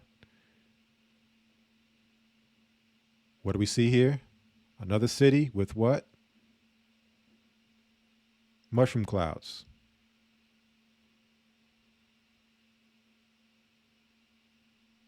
So these are the visions coming out in a major way right now in Hollywood. Bunkers, mushroom clouds, cyber attack, on and on. All the things that would, encompass such a society, a fallen world, is what Hollywood is showing us. They brought the movie Oppenheimer out, which took us back to World War II, where these atomic bombs were used the only time in history, known history, Hiroshima, Nagasaki. Okay. Same thing with the new Godzilla movie. World War II setting, post-World War. You're talking about Behemoth. You're talking about Leviathan within that movie. That's who Godzilla represents. He represents both monsters in one. Created from a nuclear disaster. Right? So this is what Hollywood is showing us right now. All in 2024. So this kind of is where, now looking at 2024, what can we be on the lookout for? And I want to get a few scriptures here real quick, just to align with the Bible. Let's start first with the black man and the white man with the guns pointed at each other. We go to Matthew 24. What did Christ tell us? In verse 7. For nation shall rise against nation. That is ethnicity against ethnicity, or race against race. So when we talk about these things, it's not if they'll happen, because the Bible confirms, regardless of what Hollywood or their white papers say, the Bible confirms these things. It's when they'll happen. It says a tribe, nation, people, group for nation. It says here a race. It's ethnos, which we know is the origin word for ethnicity. Ethnos, a race. One race against another race. But what we also see when we go to the book of Isaiah, which showed at the end with the white woman and the black woman hand in hand, it says in Isaiah 14:1, for the Lord will have mercy on Jacob and will yet choose Israel and set them in their own land. And the strangers, all right, that's not Israel. That's not Jacob. This is something different. Jacob and Israel is being spoken of right here. And the strangers shall be joined with them, and they, talking about the strangers, shall do what? Shall cleave to the house of Jacob. Okay, what is that word cleave there?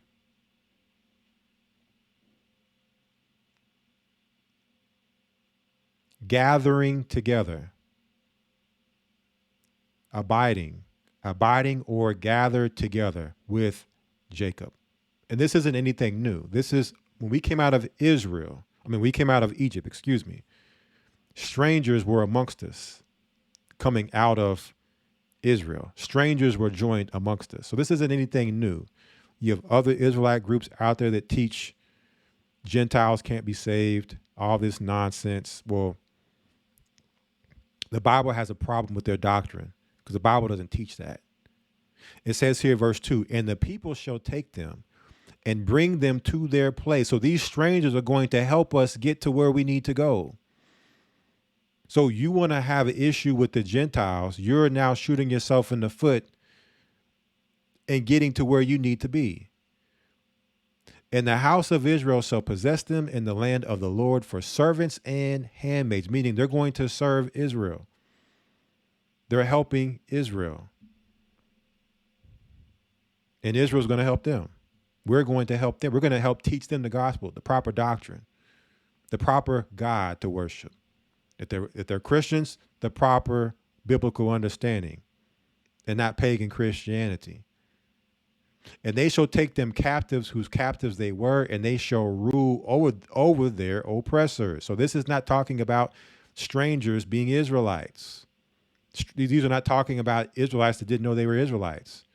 Because Israel is not going to rule over Israel.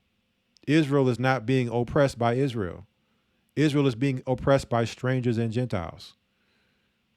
Okay, so that movie also is showing us how Jacob and Esau, as well as other Gentiles, are going to come together and help each other. Right? Making friends of the unrighteous mammon. That's what Christ spoke about. Making friends with those of the unrighteous mammon. And then we talk about leave the world behind. So what comes to mind when I hear that term, leave the world behind? Well, let's go to 2nd Ezra chapter 16. In 2024, will we have to leave the world behind? That's a question. Maybe. I believe that it could be the beginning, but I still feel like there'll be some time, maybe not much time, but there'll be some time. I don't believe it's going to be, I think it's going to be more mental and spiritual than physical, but doesn't mean physical that there's still not going to be physical moving around. This may have to happen if certain events take place. But 2nd Ezra 16:40. O my people, hear my word. Make you ready to thy battle, and in those evils be as pilgrims upon the earth. So when you talk about leaving the world behind, you're talking about becoming a pilgrim. And when stuff hits the fan, those evils come, you're going to have to leave the world behind, meaning everything that you know, the life you built, right? The neighborhood you know, maybe even family who are in the world that don't want to come out of the world. You're going to have to leave them behind. Remembering Lot's wife. Speaking of Christ's words in the same area where he speaks about Lot's wife, Matthew 24. When we see the evils, also the abomination of desolation, Jacob's trouble. Verse 16 tells us, let them which be in Judea flee into the mountains, which that movie shows them leaving the city, getting away from people, fleeing, right?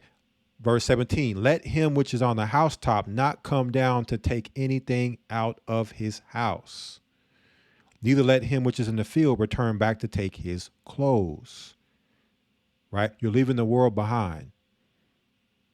You're leaving everything you built, all your possessions, everything you worked for. You're becoming a pilgrim and you're leaving it all behind, right? So when I hear that title and that phrase, leave the world behind, these are some of the things that come to my mind, but it doesn't stop there. Let's go to the book of Jeremiah, leaving the world behind.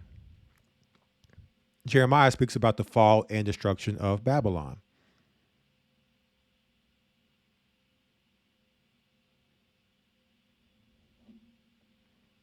So once we, understand pilgrim mode, time to become pilgrims, it's time to flee. Jeremiah 50 verse 4 tells us what? In those days and in that time, saith the Lord, The children of Israel shall come, they and the children of Judah together, going and weeping. They shall go and seek the Lord their God. They are leaving the world behind. They're leaving the world behind, everything that they've worked for, their homeland that they grew up, all they know, and doing what? Verse 5. They shall ask the way to Zion. Because you're leaving the world behind and you're seeking the kingdom. Asking the way to Zion. How do we get to Zion? How do we get to the wilderness? How do we make it to the end to see Christ break the sky and be led into New Jerusalem? They shall ask the way to Zion with their faces thitherward, saying, come and let us join ourselves to the Lord in a perpetual covenant that shall not be forgotten. That's leaving the world behind. The question is, can we do that?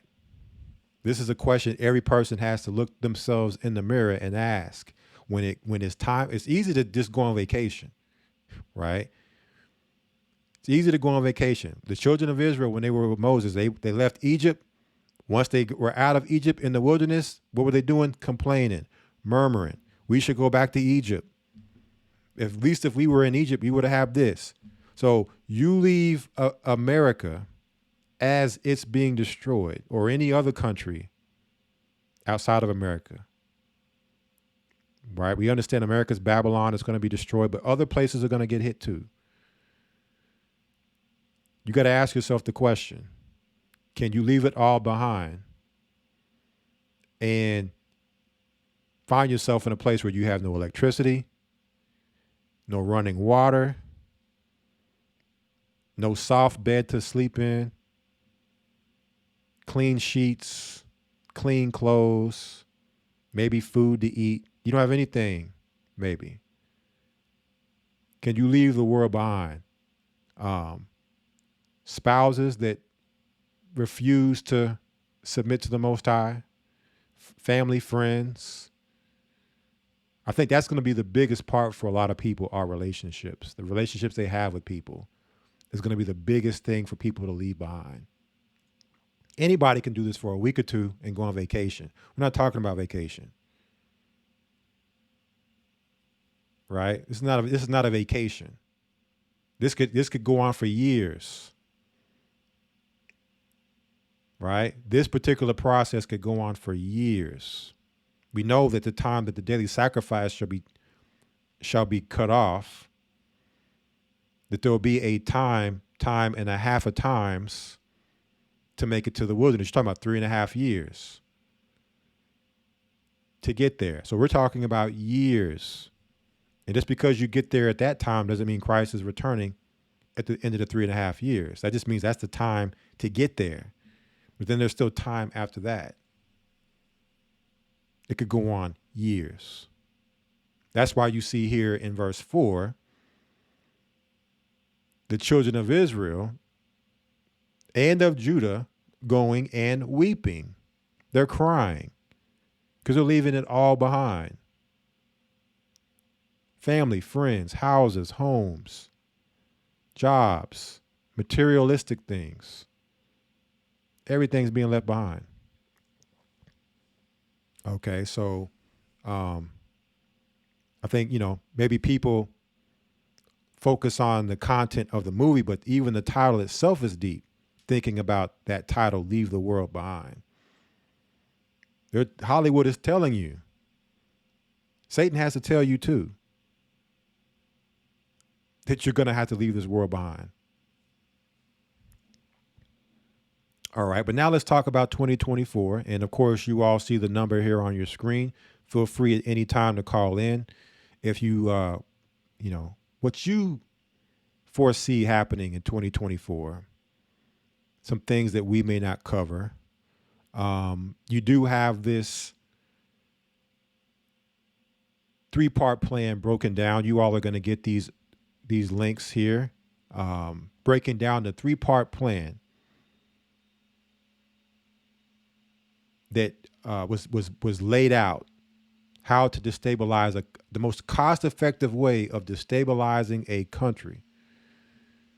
It says G.H. Scott has a horrifically simple theory of how to destabilize a nation and leave the world behind, made more eerie by President Obama's influence.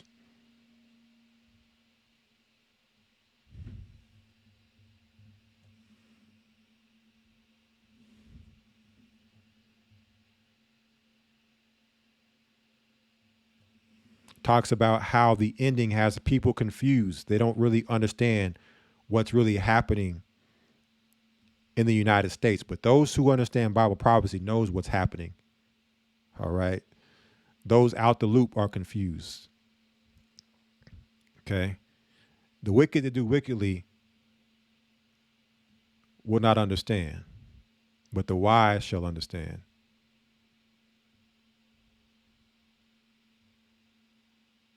It says, in a modern world where answers to seemingly any question are available at our fingertips, part of Leave the World Behind's message is to hold a mirror to an increasingly technologically dependent American society.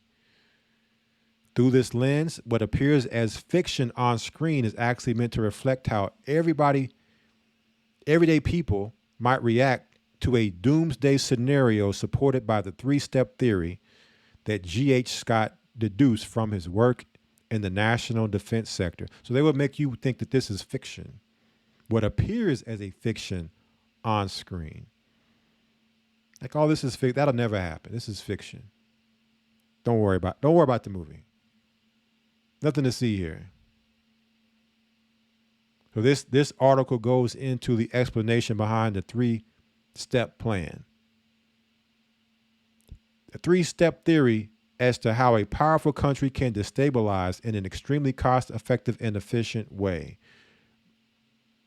bringing his worst fears of that state of the nation to life. It demonstrates how difficult it has been for GH to accept horrific truth about what was really going on despite seeing the signs. You know, when you see the signs and you're in denial, you really don't want to believe it's happening. Most High gives us the signs prophetically. There's a lot of ostriches out there who don't want to accept the signs that the world is coming. The world is at its end. I think if the 2020 didn't break your psychosis and your spell, that this is the end, then I think for those people that haven't woke up, you know, yeah, more than likely, they're not going to wake up. So he understood the whole time what was going on, but he didn't tell nobody till the end. He didn't want to believe it. He wanted to believe the fairy tale that, you know, this is just a temporary thing. It's a temporary event. See, he couldn't leave the world behind. He didn't have the right mind state.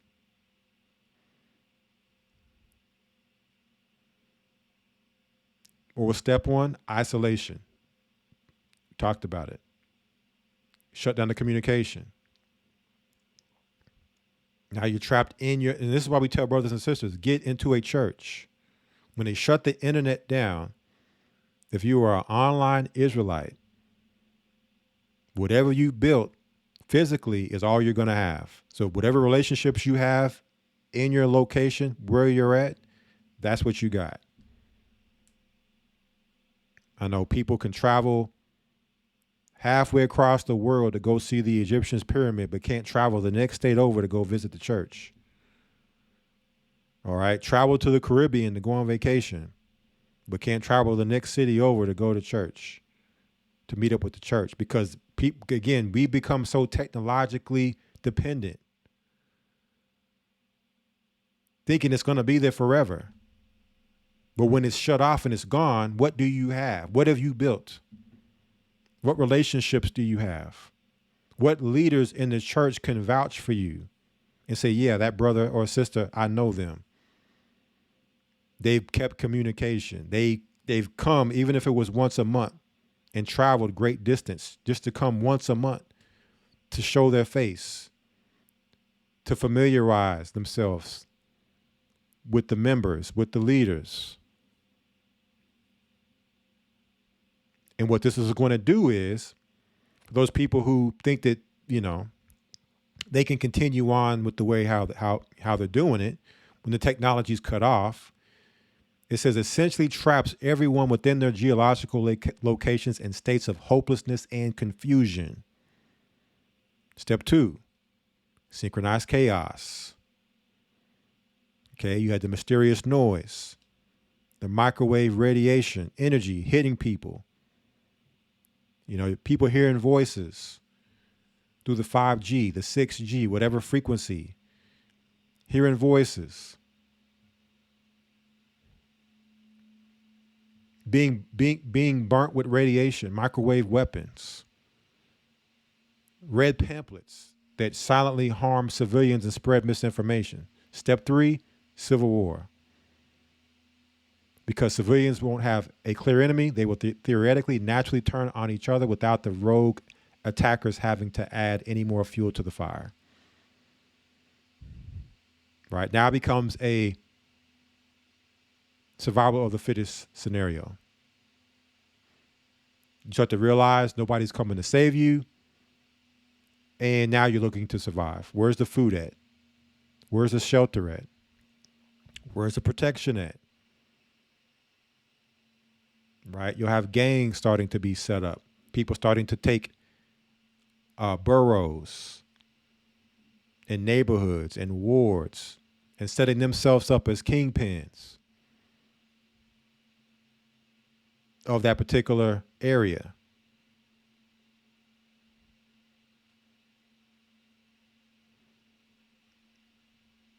So then it asks, could this really happen?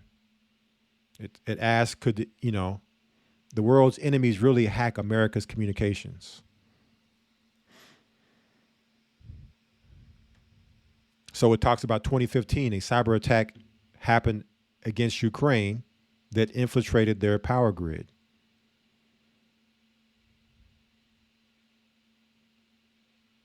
Ask about, are multiple countries involved?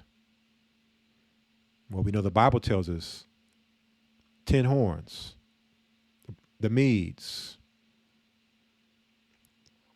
an array of nations. So that could be a lot of different countries involved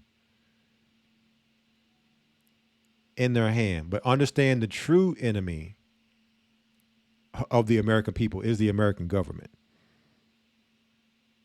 Right? The American government is anti-American. They're the children of Rome, right? They have no allegiance to America. Their allegiance is to Rome. America was used to bring the world to the place where the world is now. And now that America has been spent, time to get rid of her. Her mission has been accomplished.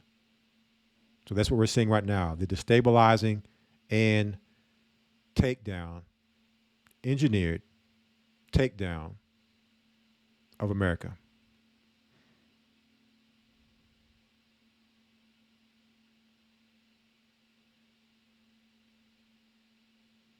So you have this article here. Barack Obama's producing role in Leave the World Behind makes its disaster theory even scarier, because Obama is said to have had a big say in the events and the 3-step process. And if anybody would know, him being a 2-term president who is the chief commander of the military, he would know military secrets. He would know military insight to then add to just a snippet of something into a movie, such as the three-point plan. So you have this, and then you also have the one from Natural News. So you all have some literature that you can read up on these things. It says, Leave the World Behind movie foreshadows massive cyber attack false flag event to come. So let's start there. Speaking of a false flag cyber attack, could we see that in 2024?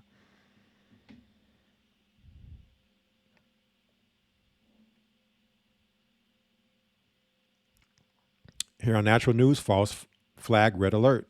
They're playing for all the marbles in 2024 as globalists in government prepare barbaric acts of terror against Americans. Right, December 28, 2023. Right, yesterday. Here we go. Death to America. The powers of darkness. And the latest bit of alarming evidence that the globalists who've been working to destroy America are preparing for something huge as we arrive in just days at 2024. During their year-end CBS News Correspondents' Roundtable, analyst Catherine Herridge predicted a major national security crisis for the United States in the new year. So let's check this out. Even CBS. So not only do they have Hollywood, they got mainstream media also as their propaganda predictive programming machine, which we know is run by the CIA. Operation Mockingbird showed us that the CIA runs mainstream media. And not only within, those white papers, you also have the NDAA, National Defense Authorization Act, where it has been legalized for the U.S. government to run propaganda on American people.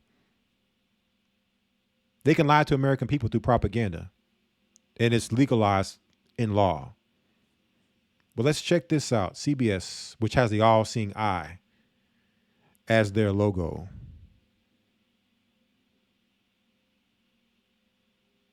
Well,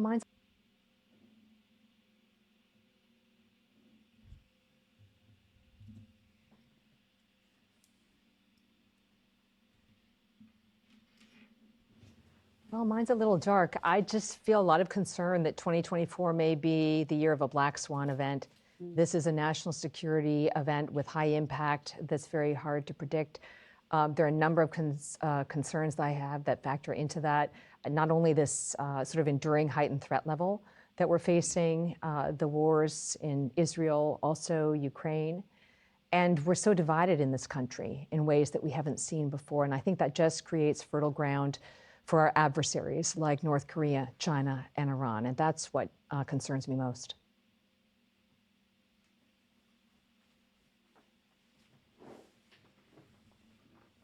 Let's check that out one more time.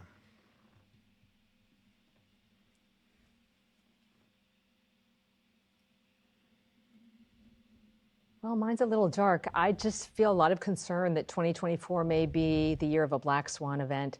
This is a national security event with high impact that's very hard to predict. There are a number of concerns that I have that factor into that. Not only this sort of enduring heightened threat level that we're facing, the wars in Israel, also Ukraine.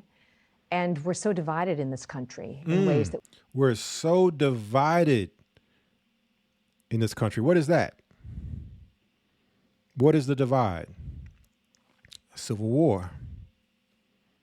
And we're going into an election year. So not only when we talk about 2025 is it the midpoint to 2030, but we're also supposed to be inaugurating either a second term for the current administration or a new term for the other side. That's what we're supposed to be doing,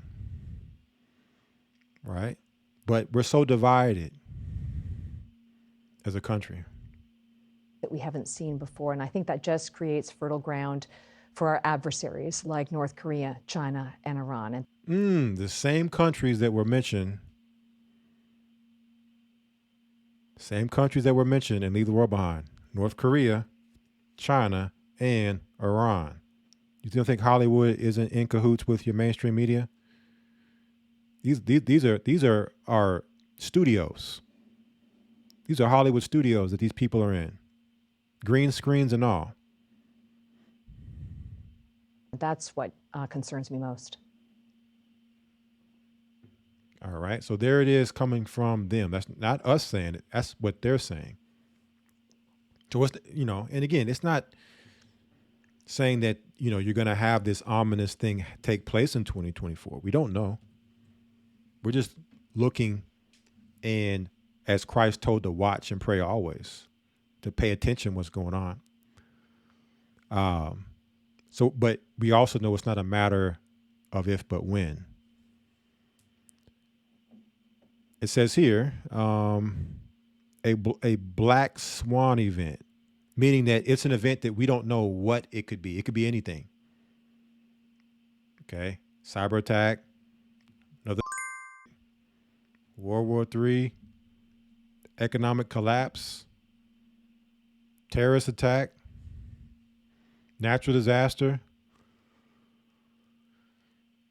It says we must remember the history of the United States government planning and carrying out acts of terrorism upon the American people, if it helps them to meet their political goals, as documented in this description of the Operation Northwood events in 1962. I think we talked about this. I think it was from Operation Northwoods to the Desolation of Abomination. It was one of those we did, but I think we spoke about Operation Northwoods, where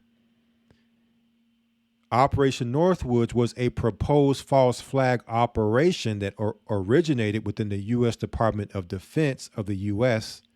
in 1962.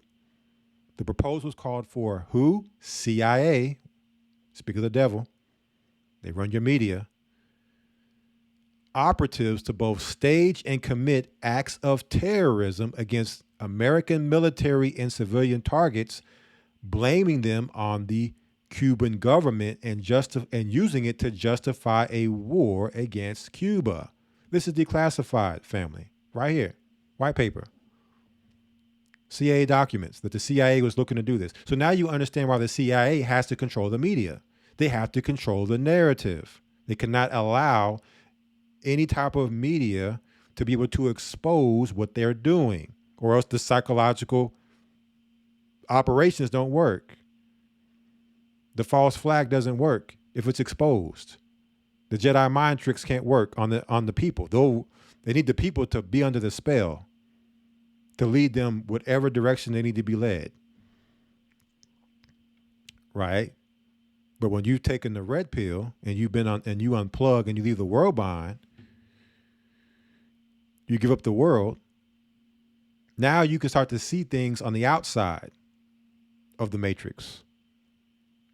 The reason why they also need to be able to shut the internet down, because the internet is the alternative voice and the alternative insight and information to what they're doing. So it's counterintelligence to their intelligence.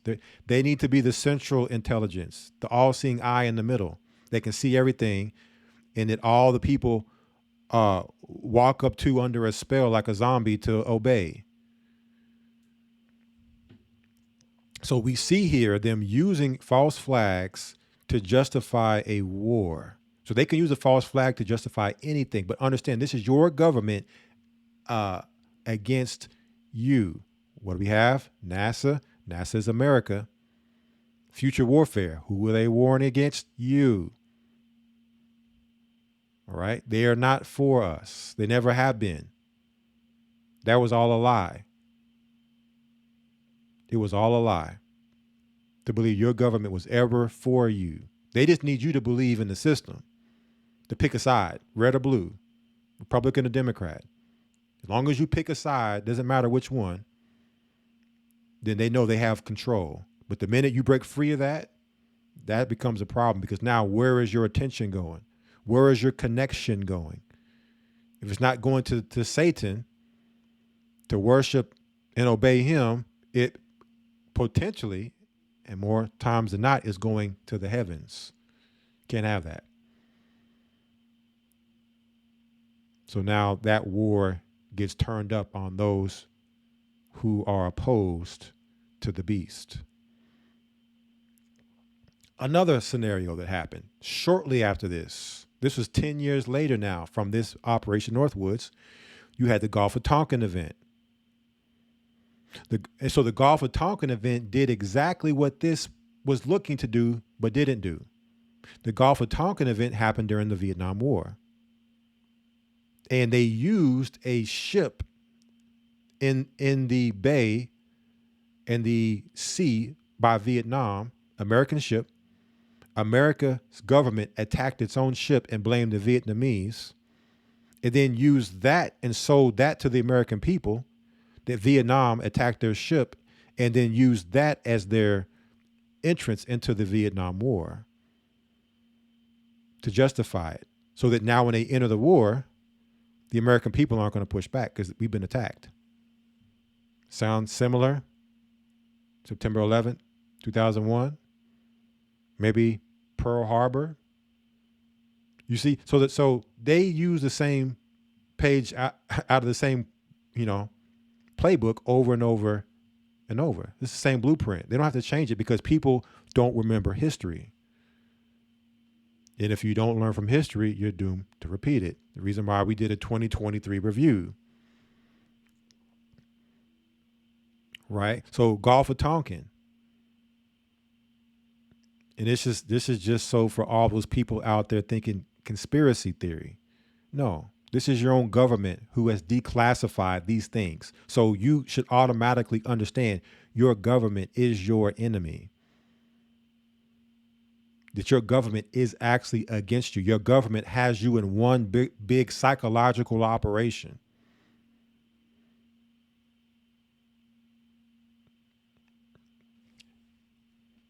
So what else do we have here? It says the Operation Northwoods event of 1962 planned false flag acts of terror that were going to be carried out by the CIA and U.S. military upon the American people. Acts of terror that would be blamed on those other than the U.S. government, terrorists who carried them out.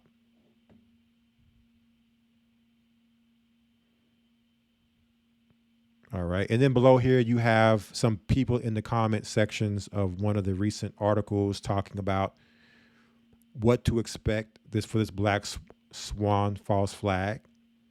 Somebody put EMP, another 9/11 event, another man-made disease let loose, or just saying there is a killer disease, but lying. That just disappeared. But yet it's still here. Maybe a large MAGA group will be accused of some big terrorist attack, but really done by FBI, CIA, Antifa types. Either be framed for it or it was staged to look real. All right, so we have to understand the levels of warfare here. Most warfare is psychological. Remember, what was the step of the 3-point plan by Obama? The first step was communication. Cut off your transportation, your communication. Step 2, synchronized chaos, spreading misinformation. So the misinformation is being spread all throughout mainstream media now. Whatever news they're running, misinformation. But yet they tell us that we're the misinformation. They were the conspiracy theorists and that they are the fact checkers.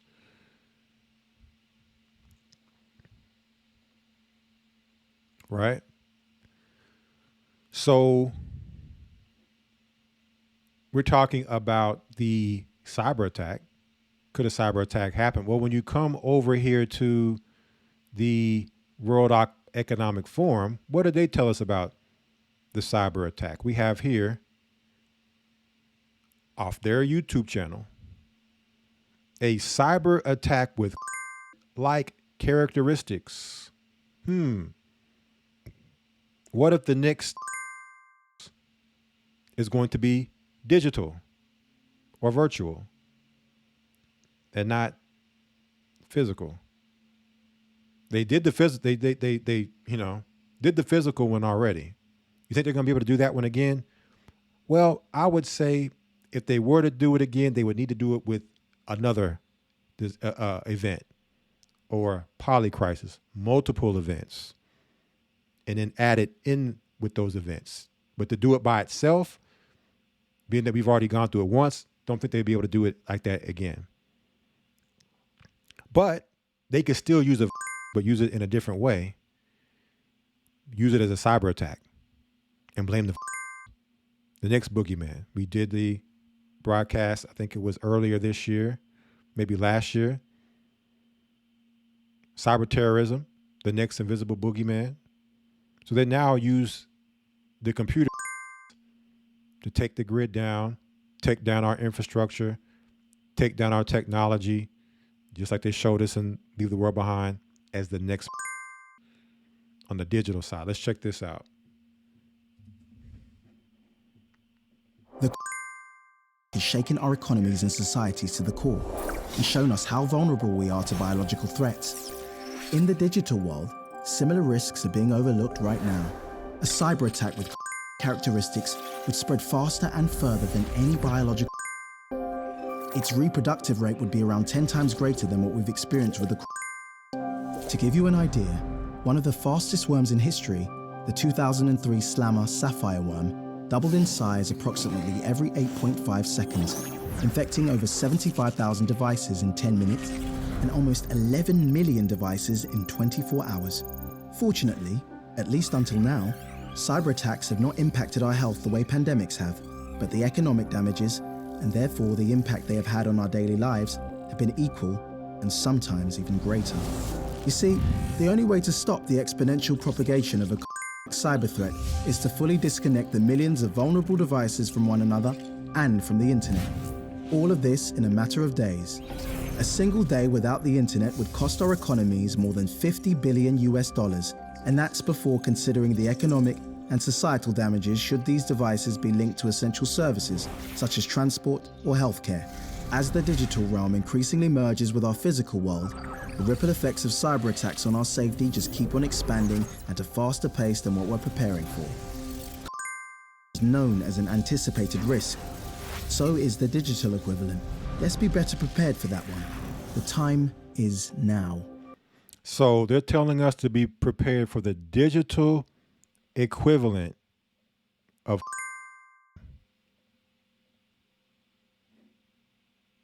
Okay.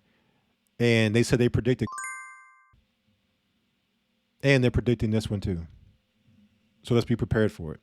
So with that comes a lot of laws, regulations, agendas, operations that are now enacted and put into motion.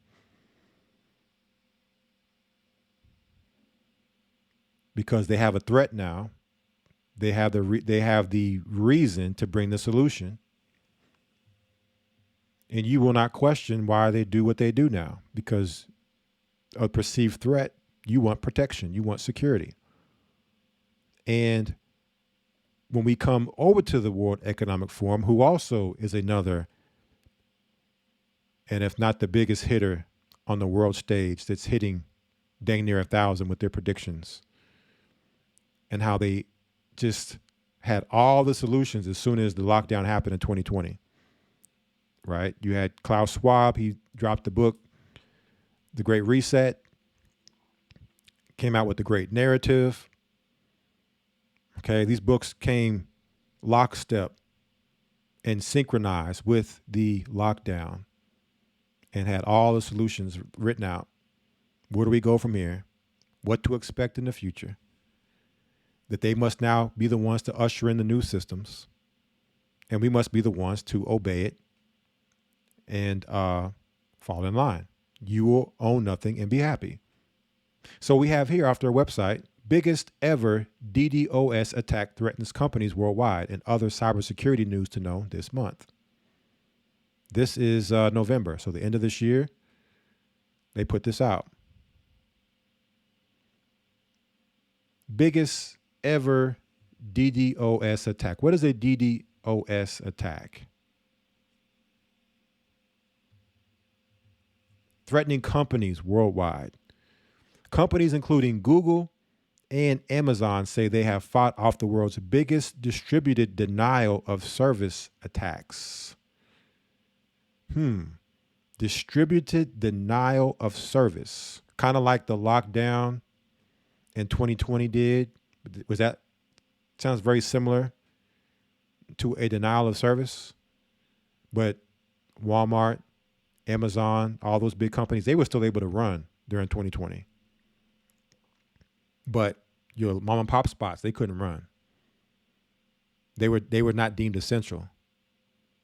So they're out of business now. But Walmart and Amazon and others have made millions upon billions of dollars during the lockdown.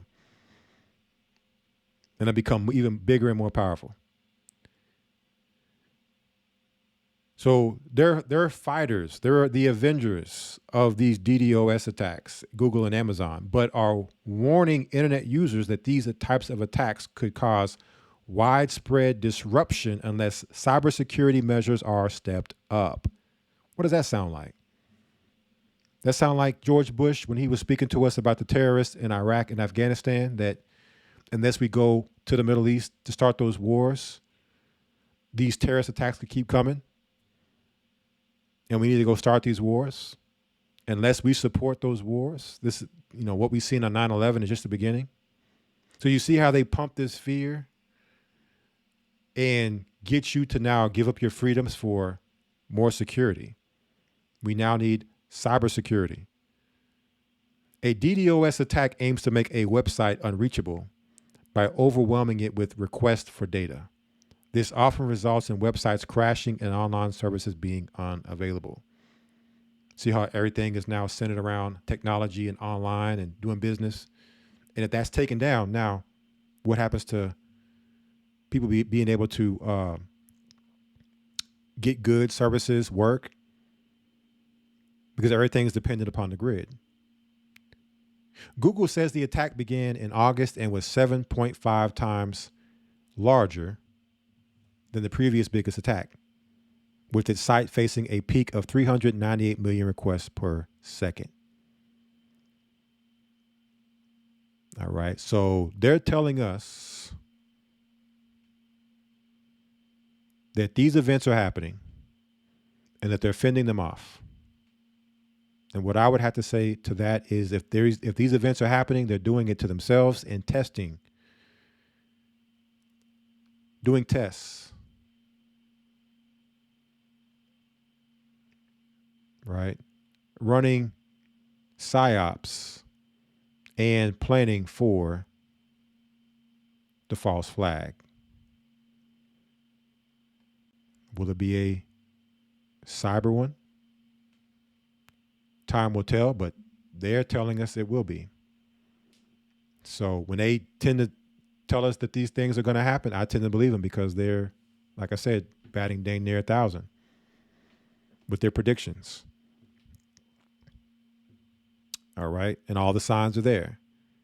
Now, before we go on, I meant to say this earlier before I got going. So I'll go ahead and say it now. For the giveaway, the Judaware giveaway, which we are going to talk about at the end of the broadcast. Again, the actual code, the giveaway code. Let me pull it up here for you all to see it, so that you all know, those that want to enter in. The Judaware giveaway code for this giveaway, you will need this to be able to submit. Your entry is 2024. All right, so you'll need to fill out this form here on the Judaware website. Name, your email, physical address. 2024 here for the authorization or the giveaway code. Right, you just put 2024 in there and then choose your toddler t-shirt size and submit entry.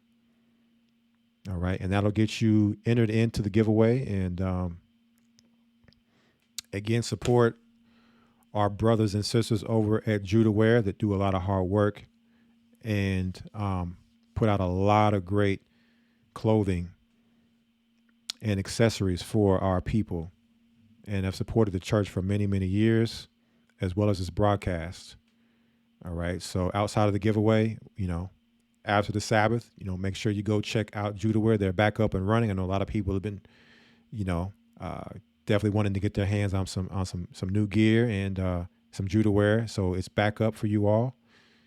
Check them out. And I believe you'll have about a week to get your entry in if you would like to be entered in to win a toddler shirt. All right, you have about a week. And then sometime after that, the winners will be announced. All right, on Facebook and Instagram. All right, we'll come back to that later. Let's continue on. Speaking of 2024, things to be on the lookout for. How about this in 2024? Something that we could potentially see off natural news.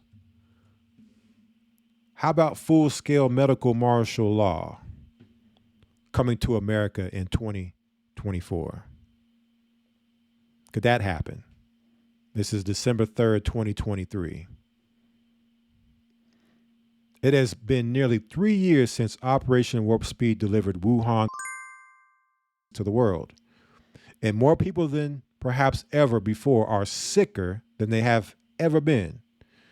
As the situation worsens, the government is readying to unleash full-scale medical martial law on America, likely at some point next year.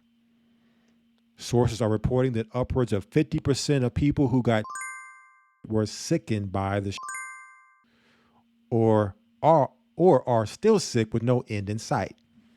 So again, we can't remember what has happened. We came out of 2020. Things seem to have gone back to normal, and people forgot what happened in 2020. Forgot about what happened to the economy. Next year, I've heard many companies, big, major name companies are shutting down for 2024, going out of business in America. And we cannot forget what happened with the experiment, the world's greatest experiment with these right? The Bible calls the scorpion sting.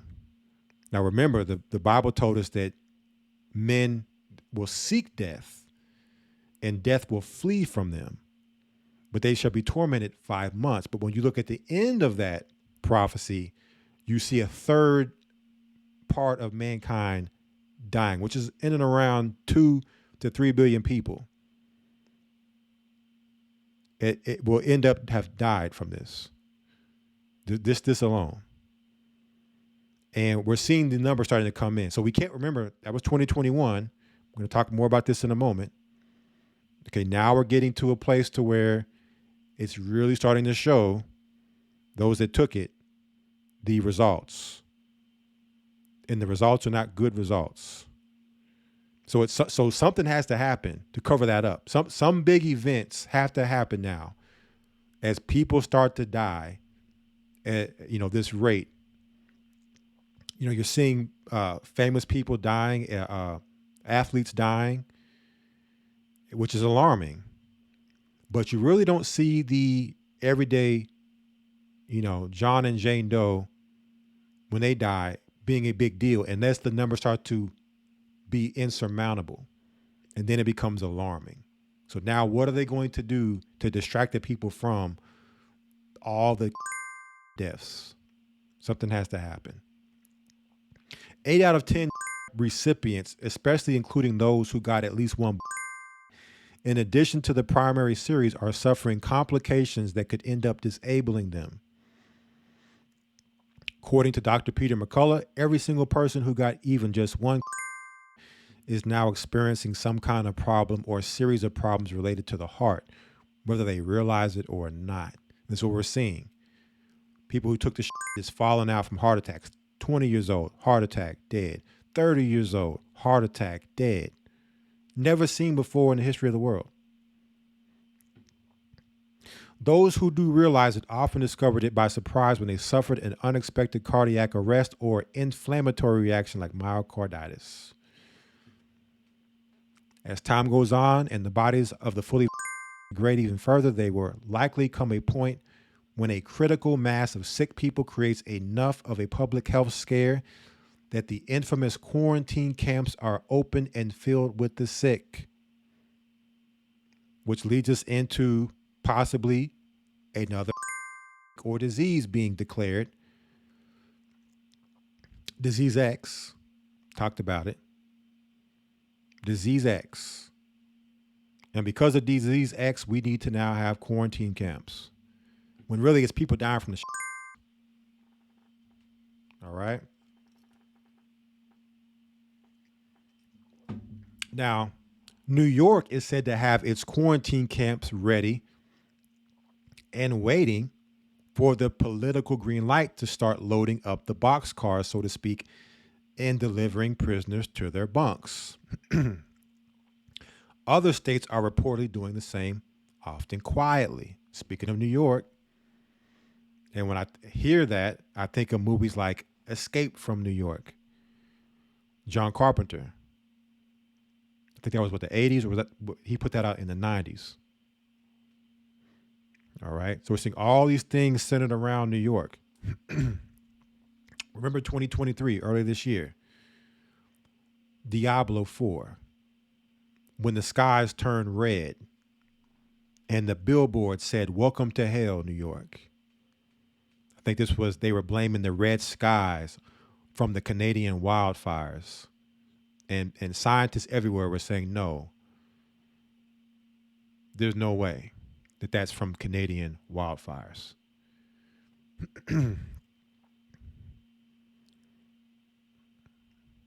All right. So you have more here in this article. There's a Florida bill that they're saying really is a Trojan horse. They're calling it a no-vax bill, but it's really a forced vax bill. Right? So you'd be real careful with these politicians, which I call politricks.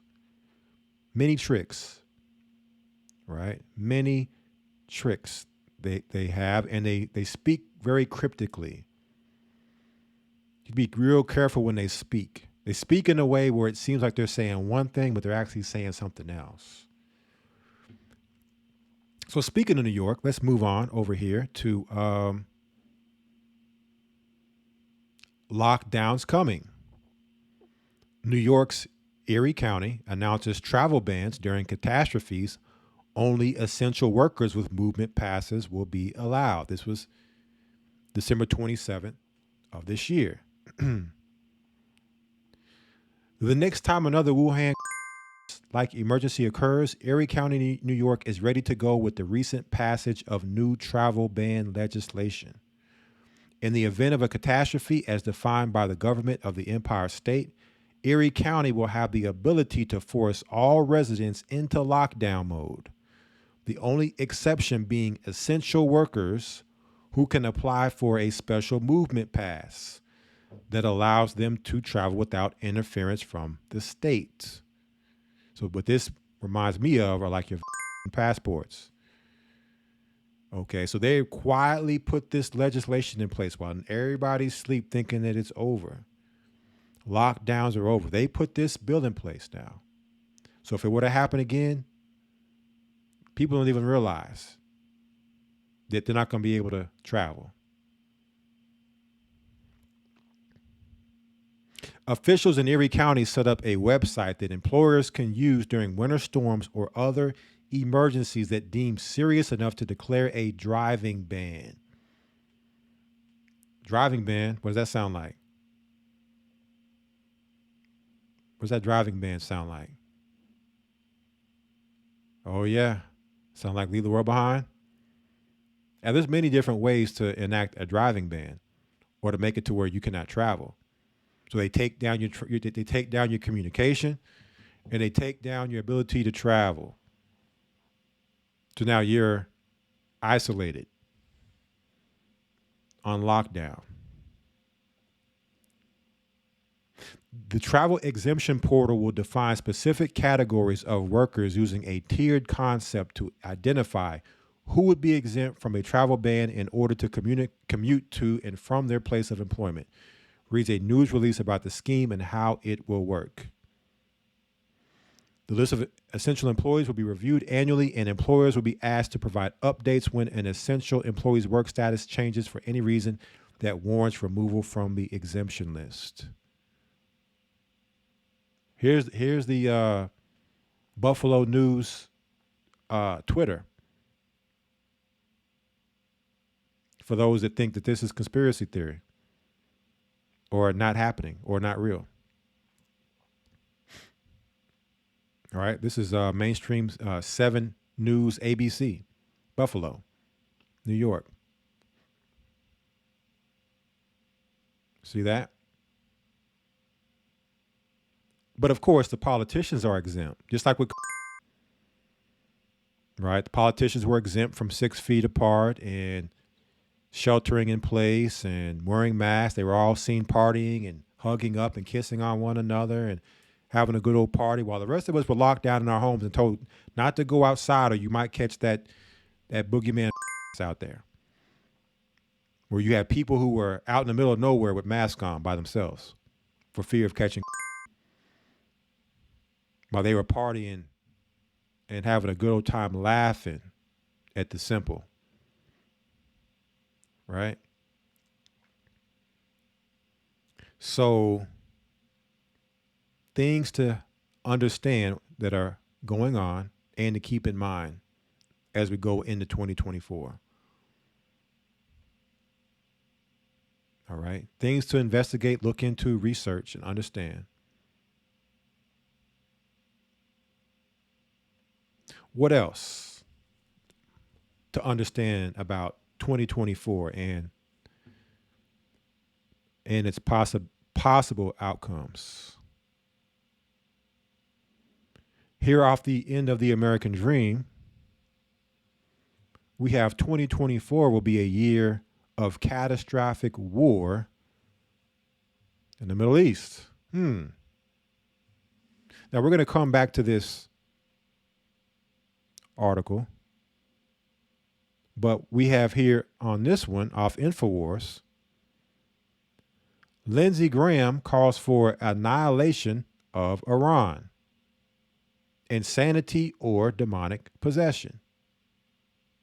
Let's check them out.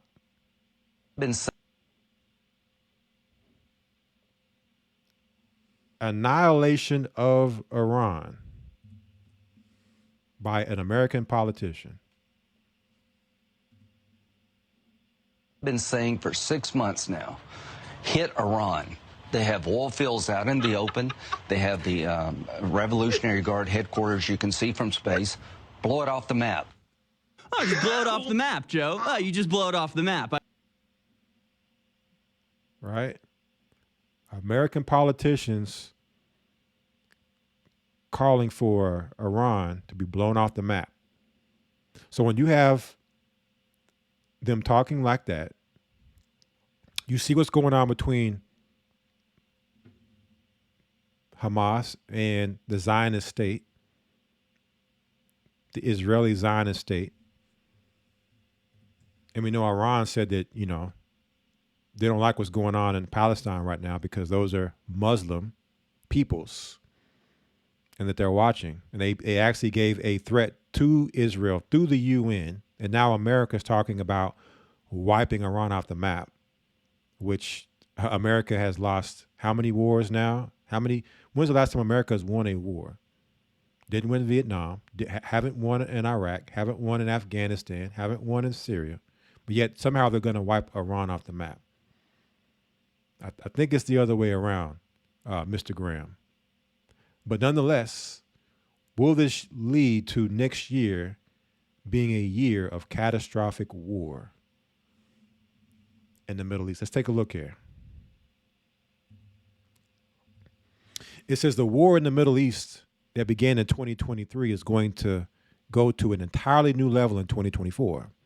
And I think that is with the fact that the Hamas-Israel event happening at the end of 2023 kind of foreshadows,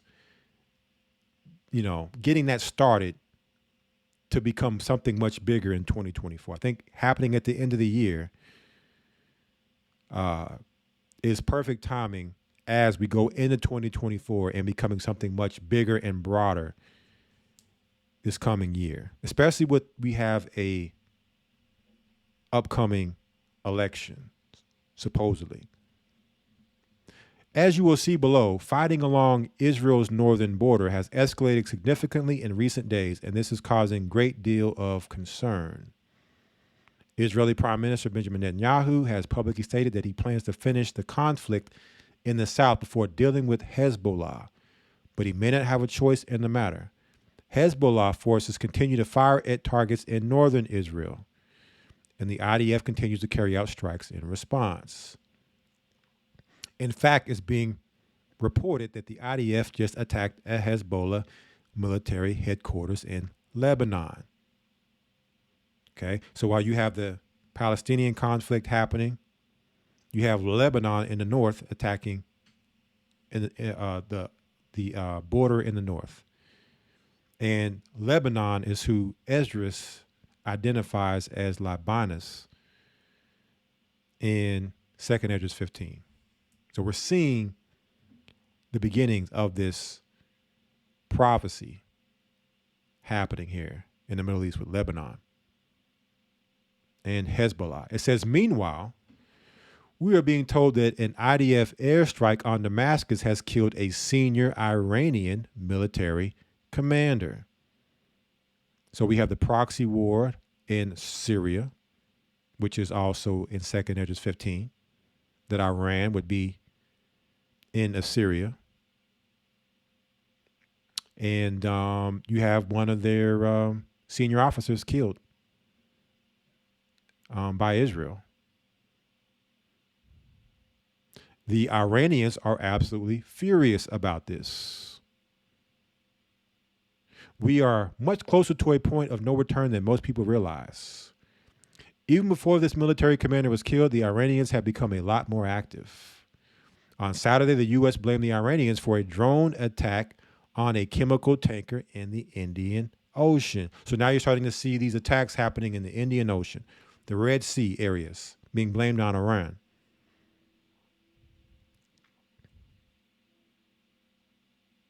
Subsequently, the Iranians actually threatened to shut down the entire Mediterranean Sea, saying that if Israel continues its crimes in Gaza, that it could be closed off to Israel and the U.S.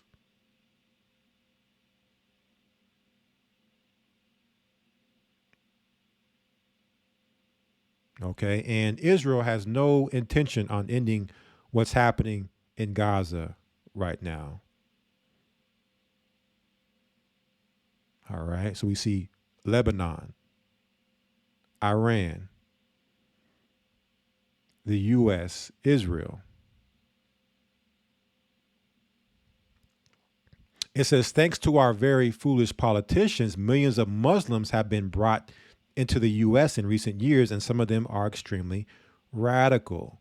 So now in the West, you have a lot of Muslim immigrants that have been brought in who are now doing what? Just like we saw in the movie, Leave the World Behind. We had what? Muslim, Arabic flyers, Death to America. And these people are in America now, in the West now, screaming these things, just like Albert Pike told us.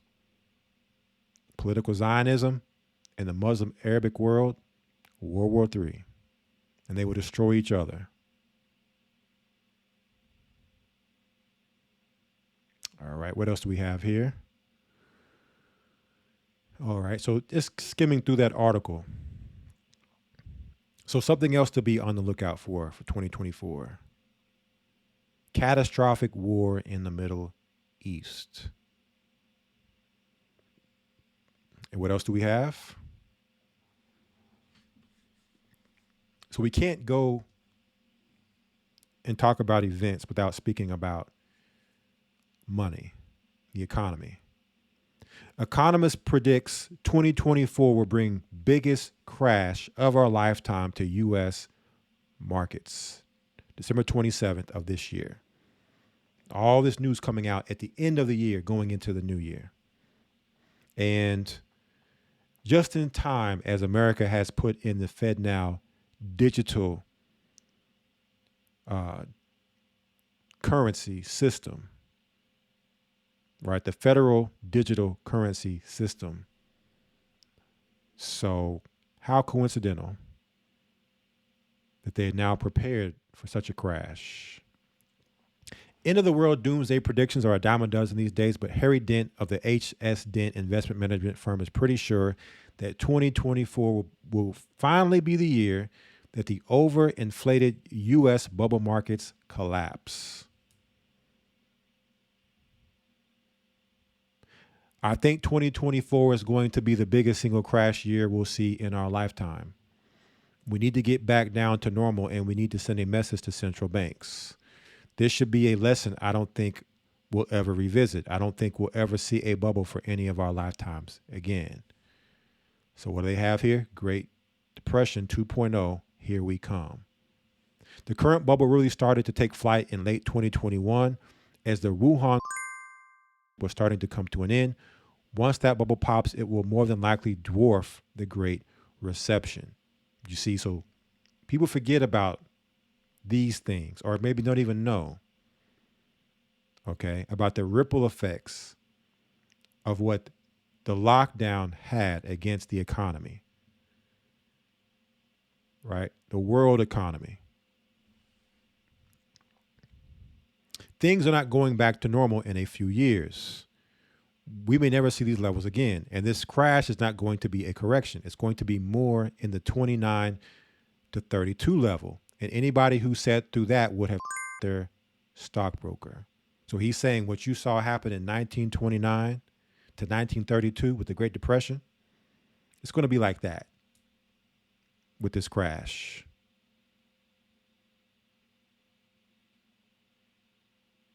It says, if I'm right, it's going to be the biggest crash of our lifetime, most of it happening in 2024.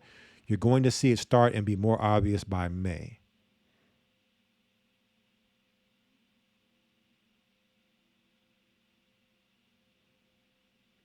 Okay, so in 2009, this particular man wrote The Great Depression Ahead. Okay, and so now he's saying that this is going to happen. You're going to start to see it happen in 2024. So again, remember, with the fact that they've now have the, they've now given people the potion called the they have to have things start to happen to cover that up and to take people's mind away from, to give them something else to focus on for survival's sake, while blaming the bodies that come from that as the new disease. What else do we have? Off of endoftheamericandream.com, but here on sthfplan.com. This year, Americans have become hungrier, lonelier, and more desperate. The ominous trends that we see all around us are taking us somewhere. Needless to say, 2023 was not a good year for our country. Hunger and homelessness have been absolutely exploding. The suicide rate just continues to go even higher, and there is chaos in the streets on almost a nightly basis. It is in this environment that the election of 2024 will happen. And I would like to add in there, supposedly. I expect election season to add an additional level of strain to our society, and I don't think that our society will be able to handle it. We are headed for a nightmare at this point. Everyone should be able to see that. When conditions deteriorate, it is often those at the bottom of the economic food chain that feel it first. And right now, food banks all over the nation are dealing with a tsunami of hunger. All right, so it goes in talking about being some of the biggest challenges when it comes to food banks, feeding people, the worst that they've seen in their career. People are saying this is the worst we've seen in our career working at these food banks, and how scarce it's getting and how hard it's getting to keep people fed. 1 out of every 5 children in the U.S. does not have enough food to eat. But the reality of the suffering that is now taking place just isn't sinking in for many of those who are still living the high life. Meanwhile, homelessness in the U.S. is increasing at the fastest rate ever recorded. Okay, so harder to get a job, more layoffs. I told you I spoke to a sister recently that told me that she's seeing more and more men coming in to get food stamps. She's never seen it before, where men are coming in to get food stamps to try to eat. And we talked about one of our broadcasts, the real Hunger Games. These are all the hallmarks. What we're seeing, all these signs are the things, the attributes, the characteristics of what you would see in the movie series, The Hunger Games.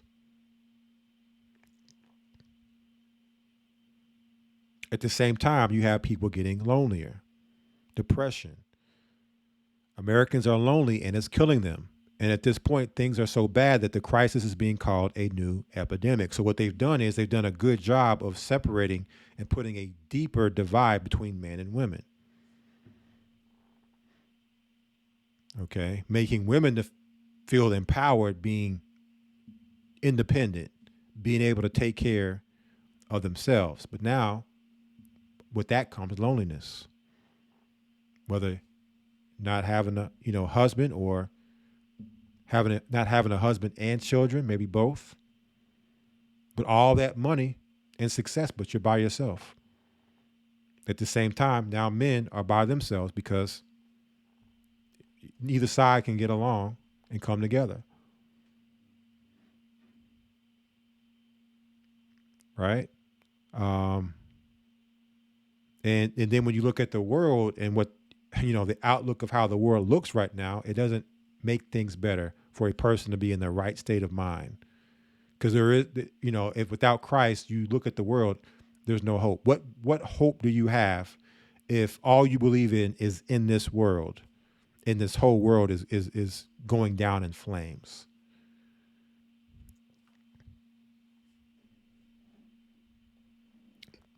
Leave the world behind. Leave the world behind.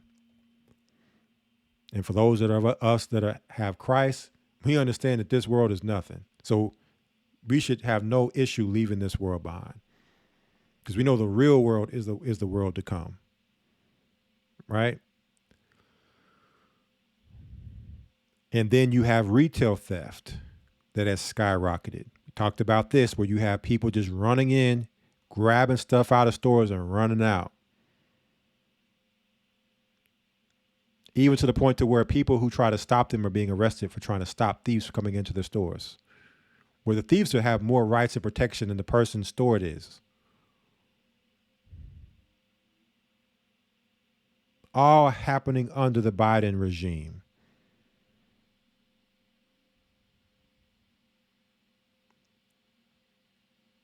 All right. But we have reached a stage where all of the charades are finally crumbling. Conditions are bad now, and they're going to get even worse in 2024. So brace yourself for what is ahead, because we are going to experience so much chaos during the year that is in front of us. Right? And speaking of the election, because this is an election year, we talked about other things to be looking out for in 2024. What do you think, family, happens when you have something like this happen? Trump barred from Colorado primary ballot for role in U.S. Capitol attack. when you have more and more people who, because of what Biden has done, jumping from the Democrat Party to now want to vote for Trump because they feel like, well, Biden's not working. There has to be another choice or option. A lot of black men who stopped voting now are becoming Trump supporters. So if they start taking Trump off state ballots, then how would he have a chance to win the next election, especially with all of the reported voter fraud, right? And so now he's being removed off of state ballots. What is this going to lead to? Shattered union? Red states starting to secede from the U.S. and declare themselves a republic with a president. The blue states seceding from the U.S., declaring themselves a republic with a president. What does that sound like? What does that sound like?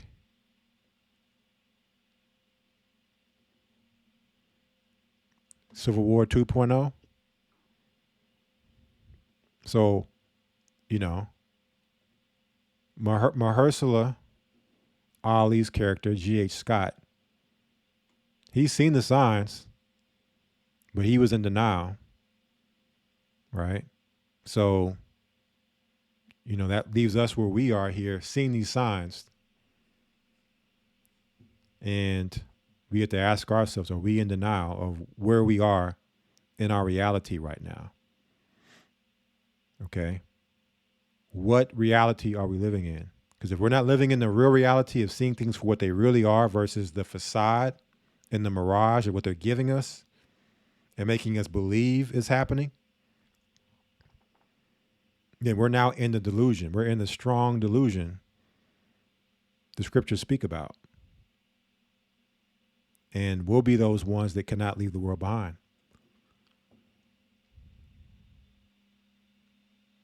And speaking of signs, 2024, off the end of the American dream, giant hordes of illegal immigrants are being brought into the U.S. just in time for the societal meltdown of 2024. So if anybody has listened to this church, the elders have been talking a lot about these migrants, right? These so-called refugees that are now being funneled in by the thousands, tens of thousands into the U.S. Illegals. And I believe it was Project 2025. I believe is the name of the project the elder had brought out on the Patreon earlier. Here we go. Are they trying to destroy our nation on purpose at a time when our economic problems are rapidly progressing? We are already involved in multiple global conflicts, and we are on the verge of the most chaotic election season in American history. Wave after wave of illegal immigrants is being brought into the United States. Cities all over the country have already been absolutely overwhelmed by vast hordes of illegal invaders. But more just keep pouring in with each passing day. In fact, more illegal immigrants are arriving at our borders this month than we have ever seen before. Right? So they go in here talking about the Texas border agents reporting unprecedented amount of illegals coming in, just being ushered in, flooding in.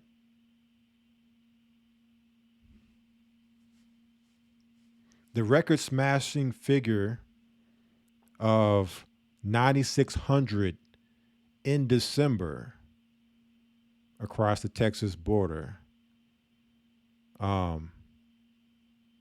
is the average across the entire southern border of the country. In November, the figure sat at 6,800, meaning the southern border has seen an influx of 3,000 more arrivals per day as migrants continue to pour through the border.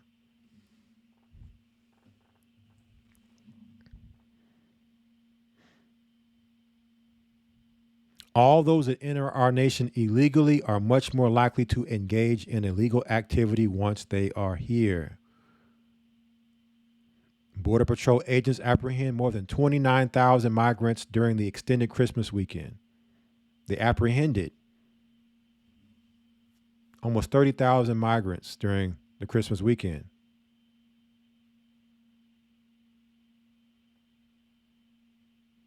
All right, so these countries are just, almost like sending their citizens here.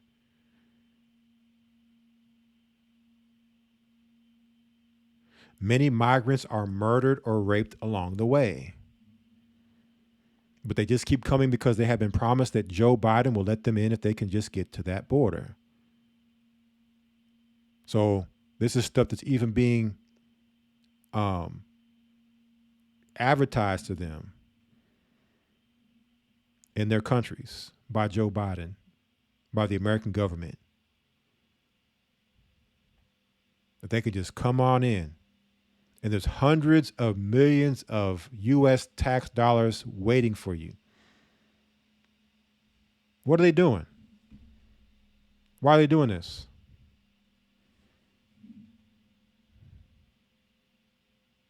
What is the point of doing this if you're not looking to destabilize and take down a country with foreign agents, but do it in a way that maybe doesn't look the traditional way of an invasion?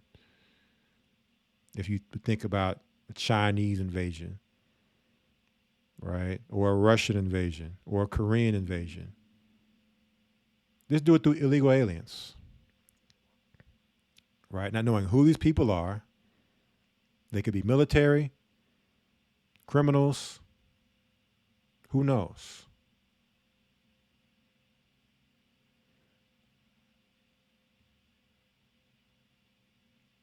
And you have chaos on the streets of America in major cities. And this is what American cities streets are turning into. This is what you see right here.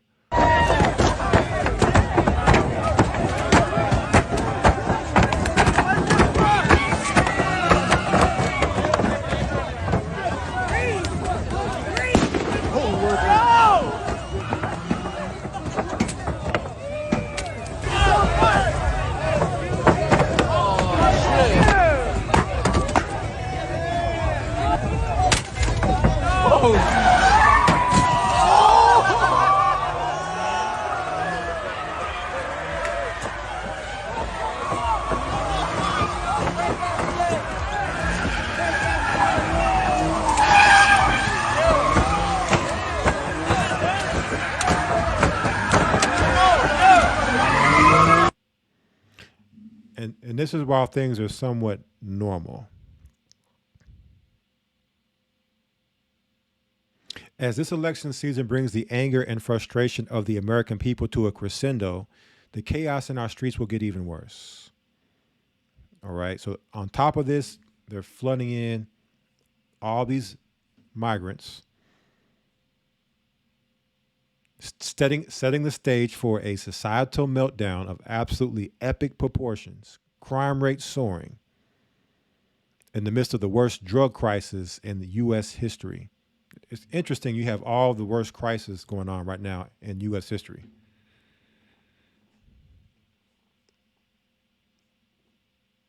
Babylon the Great is fallen, has fallen.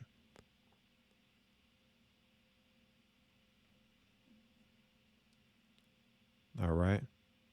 And so we just have to keep preparing and stay ready. And so here's a video of this happening. this breaking all-time, this threat to U.S. all-time border high at the border.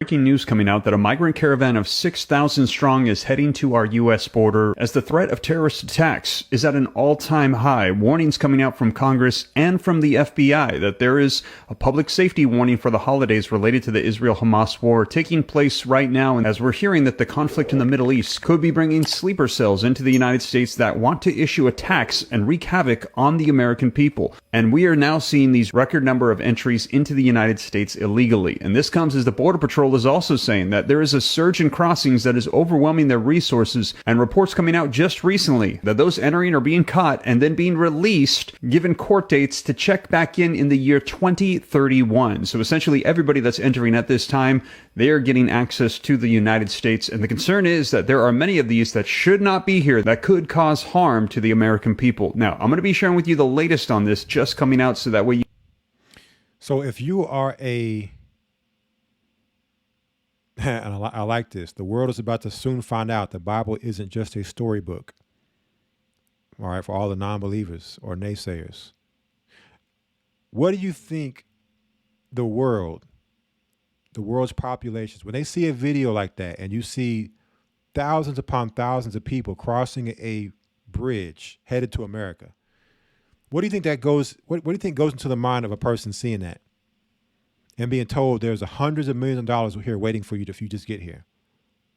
You think that doesn't inspire someone else who maybe is living in another country, living in poverty, who's poor?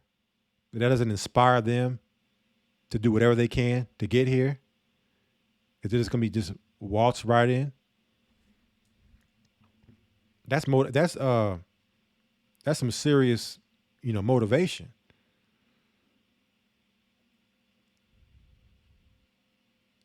Okay, so now we're coming to the end.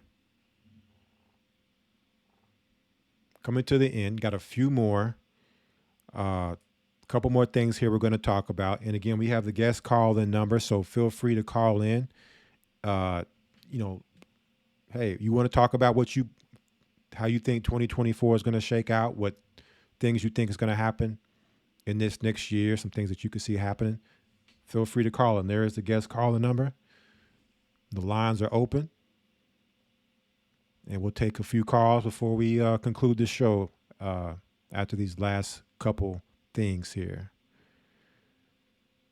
So at the end of all this, going back to what I said about they have to do something. They have to have big events, serious polycrisis scenarios happening, because the of the ticking time bomb. All right. There's a expiration date on those. It says here, heavily censored Pfizer documents show that began a 5-year mass depopulation agenda that will reach completion by what year? Oh yeah, that year we just continue to keep hearing about. 2025. Right? Project 2025. Future warfare circa 2025. The bots, Borgs, and humans welcome you to 2025.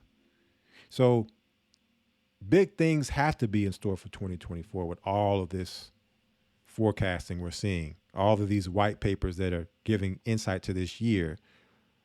But they have to, intensify the speed to get, racing to the finish line of 2025 for where they need things to be in the world and with mankind.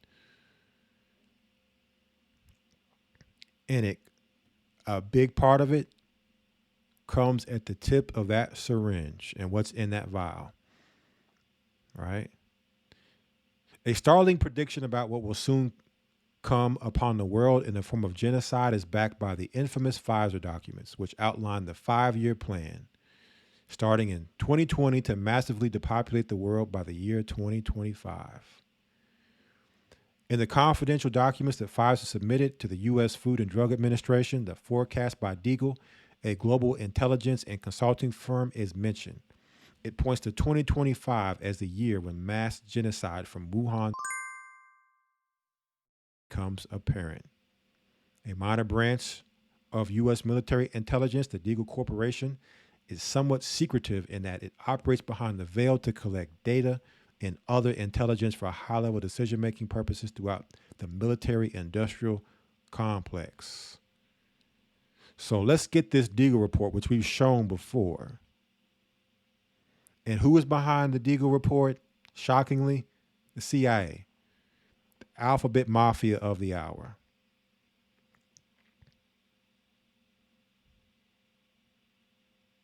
It says this means its population predictions for 2025, as well as its industrial output predictions on a nation-by-nation basis, are not merely fantasy, but instead based on strategic assumptions which are shared and well understood by other players in the intelligence community.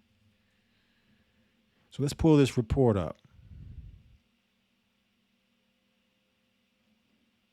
Let me see. Where's that report?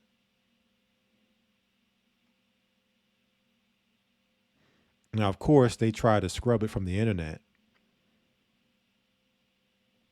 but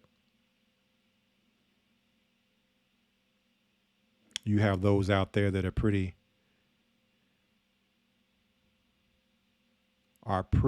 resourceful. And so you have the 2017 year listing.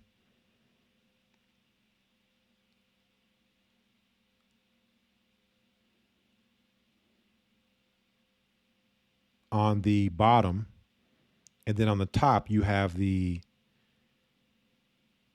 2025 forecast. And typically where you see this in the worst is Western countries. So when you see America here, you see 326 million people in 2017, but by 2025, this Deagle forecast is projecting America to have 99 million people. Where'd all the people go? So what that means is that they have 1 year, unless they're counting 2025 in that, and meaning at the end of 2025, even if that's the case, you have 2 years, okay, between 1 to 2 years that they have to now eliminate these people. These people are going to be eliminated according to their forecasts in America. And I'm not sure what percentage that is. We can pull the calculator up here. Where is my calculator?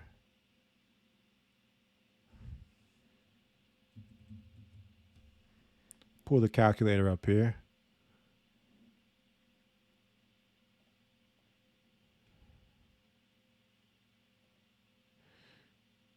Let's see.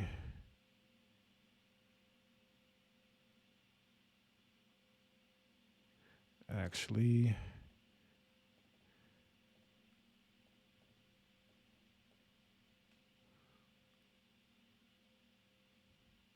so that means that 2/3,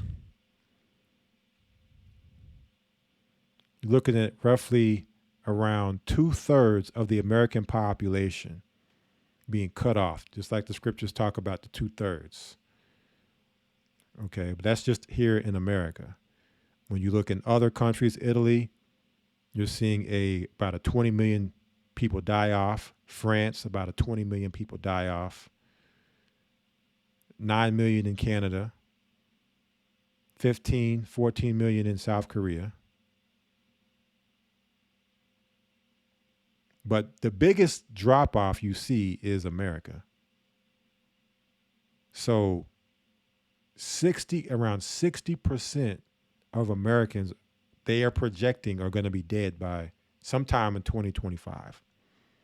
The population in America is only going to be 99 million. What's going to happen here in America that's going to get us to that number? And I'd like to know what the number is now, because they have had record deaths. You have insurance companies reporting record amount of deaths now with life insurance policies.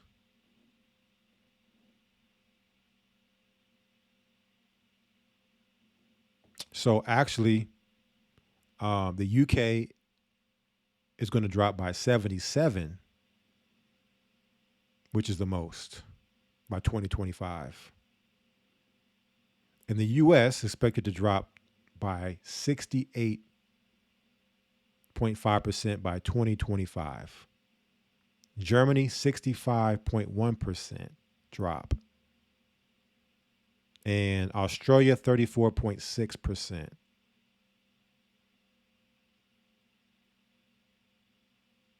It says, sadly, that the confidential Pfizer documents, coupled with staggering deaths among children, suggest Deagle's population figures were not just an estimation, but a target. So this was a target. They had a target goal to get rid of this many people by this date, by this year. This is more than likely one of the reasons why the FDA, operating on behalf of Pfizer, against the interests of the American taxpayers who fund its existence, plotted to delay the release of Pfizer documents for a full 75 years. Because by then, nobody will still be alive, would even remember, let alone the 2025 genocide event that is shaping up to follow. Remember that? Where Pfizer said they're not going to tell you for 75 years what's the ingredients in the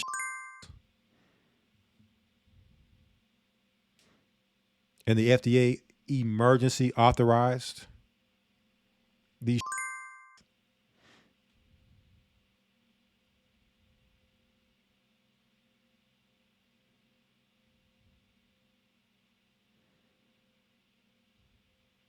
So they do have some of these documents available now because they're on a delayed release of 55,000 pages per month by a federal judge. All right. Ordered them to be released.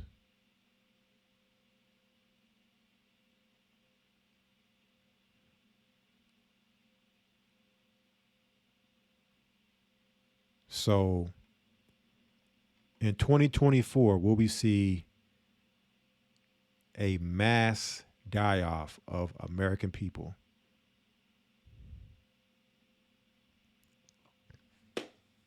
And so let's see if we have any callers. Anybody has any 2024 comments, insights, questions? You see the number there on your screen. Feel free to call in. Let me go over to the 214 area code. Looks like William. Shabbat Shalom. You're Hello. live. Shabbat Shalom. My name is Emiya. How are you? I'm doing well. How are you? I am blessed.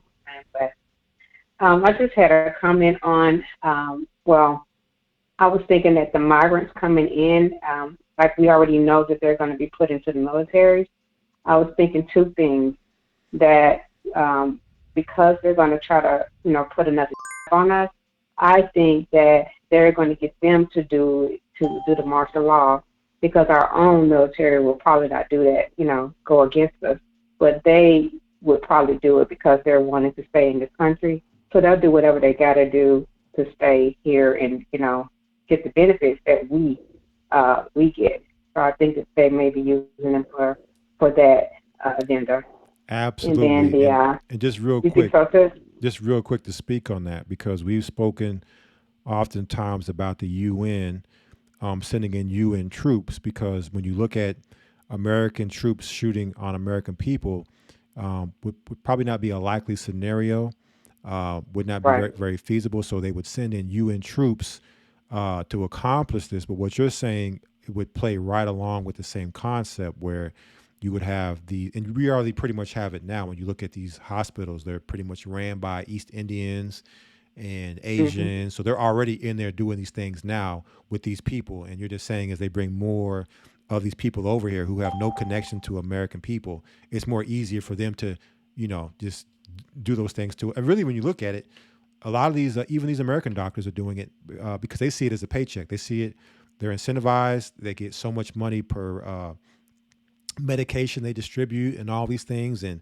they see you got insurance, hey, You don't have to pay for it, but they don't look at people's health. Like, okay, yeah, they may not have to pay for it with with the financial side of things because their insurance covers it. But what about their health? They're going to pay for these things with their health, with this pharmacy and these crazy medical procedures that the medical establishment is doing on people.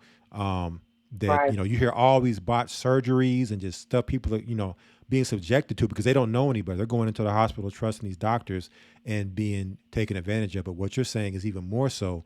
These migrants coming in are going to even be more prone to do these things to us because they have no connection to America. Right, and then a lot of the foreigners hate Americans anyway, so it's going to be easy for them to do it. I saw an article the other day where the migrants coming in are going to be able to get guns. They're going to be able to be on the police force. They're going to give them a lot of power, and they're going to give power to them, and a lot of them are going to have language barriers. They're not going to be able to speak to us. They're not going to be able to speak to them, and they're going to have a hatred for us. So I think that, that's a build-up that's going to go against us. I could see that. I could definitely see that. And then the other thing I was also thinking is that since it's a depopulation, they're letting millions in here. I think that they may use them to get rid of us, but then eventually kill them. So I think that they don't want all these people in here, but it's going to help get rid of a lot of people in the other countries for depopulation. If we're all in the same boat, all in the same place, it'll be easier to get rid of all of the ones they want to get rid of. Absolutely. They are, as the elder says, they are the replacements. So as we're dropping dead from the because it looks like with these reports from Deagle, you're looking at almost 70% of Americans dead by 2025 at some point. Then, okay, who's going to replace all these dead bodies? Like they got to keep America going to some degree. And so here they are just in time to replace all the dead bodies. Right. And I see it as, how the devil will use a person up, and then when the devil don't need you no more, he gets rid of them. So I think he's going to use them to do his work, the dirty work. And then when he don't need his family anymore, but I think they're going to be replaced too by the robots and AI and all that other stuff. So they're going to get rid of them as well. That's what I see, happening. Yeah, and you're seeing that even in the industry with what's happening to a lot of these black entertainers and how a lot of these black entertainers, Puff Daddy, you have TD Jakes, they don't need you anymore. You've served your purpose. So now, hey, it's time to get rid of you. So you're going to start seeing a lot of these industry people, black industry, especially men, getting rid of. Right. But that was just my thoughts. So. Well, definitely thank you for calling in and sharing that with us. And you have a blessed Sabbath. You as well. Thank you. Shabbat Shalom. We're going to go to the next caller here. Again, the call lines are open. Call in if you would like to speak. Definitely good calls tonight. I thank you, brothers and sisters, for calling in and sharing your thoughts. 229 area code 229. You're live. How you doing, brother? How y'all doing? Hey, Shabbat Shalom. Hey, Shalom. I'm a truck driver. I do flatbed, so I haul a lot of building equipment and stuff. So I think like 4 months ago, I delivered some equipment for some panels, solar panels. But I went to Indianapolis, Indiana, around by that area. And I was talking to the foreman, and the guy was telling me that I think like 35,000 acres or something in that area, Bill Gates kind of like bought them out so they can set up the solar panels area. Because they weren't making money off the corn anymore. Because I asked them, I said, man, what happens with all the corn? They're like, it's dying out. And so they were like, well, the farmers make more money if they rent the solar panels out versus the food. So I said, what we going to do about food? And he said, man, you got to grow your own. And so I kept talking to him, asking him questions, and eventually he was telling me, well, we're going to have some product, some food, but it's just not going to be in mass production. So I've been noticing that a lot around the country. So that's all I wanted to say, brother. That's it. Oh no, I that's want to tell y'all that. no, that's definitely good. Thank you for calling in and sharing that with us. Bless you. All right, no problem. All right. Shabbat shalom. And So, so, you know, it's crazy because again, there's things happening, you know, and it's good when brothers and we also have sisters calling in and sharing these things, what's happening in their neck of the woods, their experiences, because, you know, we show these articles, but to hear it real time, you know, if these farmers are now not farming and they're getting solar panels for they're being able to make a living and they're no longer making food, but Bill Gates is buying up all the land and he's putting out food products. We get to ask ourselves, where is all this food that we're buying at the store coming from? Where's it really coming from? You know, I guess, again, I'm not calling what Bill Gates is doing a farm. So it's a laboratory. So our food is coming from laboratory. Like you said, you're going to have to grow your own. So these are some of the things we had to start understanding, you know, getting back to the land, living off the land, knowing, okay, if I become a pilgrim, what are things in my environment I can eat that's food? Okay. You see dandelions, you see milk thistle. How to identify certain berries, certain leaves off trees and stuff like that that I can actually eat, you know, for nourishment. It's going to have minerals in it, vitamins in it, all these type of things. So these are just things we have to start to learn because as you leave the world behind, you know, if you don't have the skills, you know, all your skills are in the world. You don't have any skills outside of the world that they've groomed us in, then how are you now going to survive? So that's why I was saying, you know, we're going to all need each other. You know, believe it or not, Gentiles have a lot of these skills. They go camping a lot. They go hunting a lot.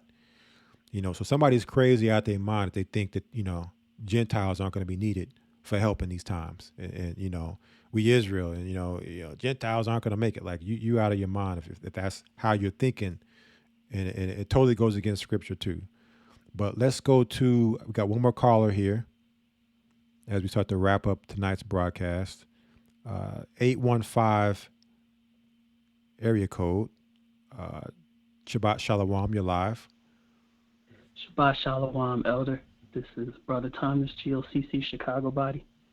How you doing? I was calling to, Shabbat Shalom. I was calling to land back off what you had brought out. You brought out so much. But the leave the world behind, I want to know your thoughts on the deer.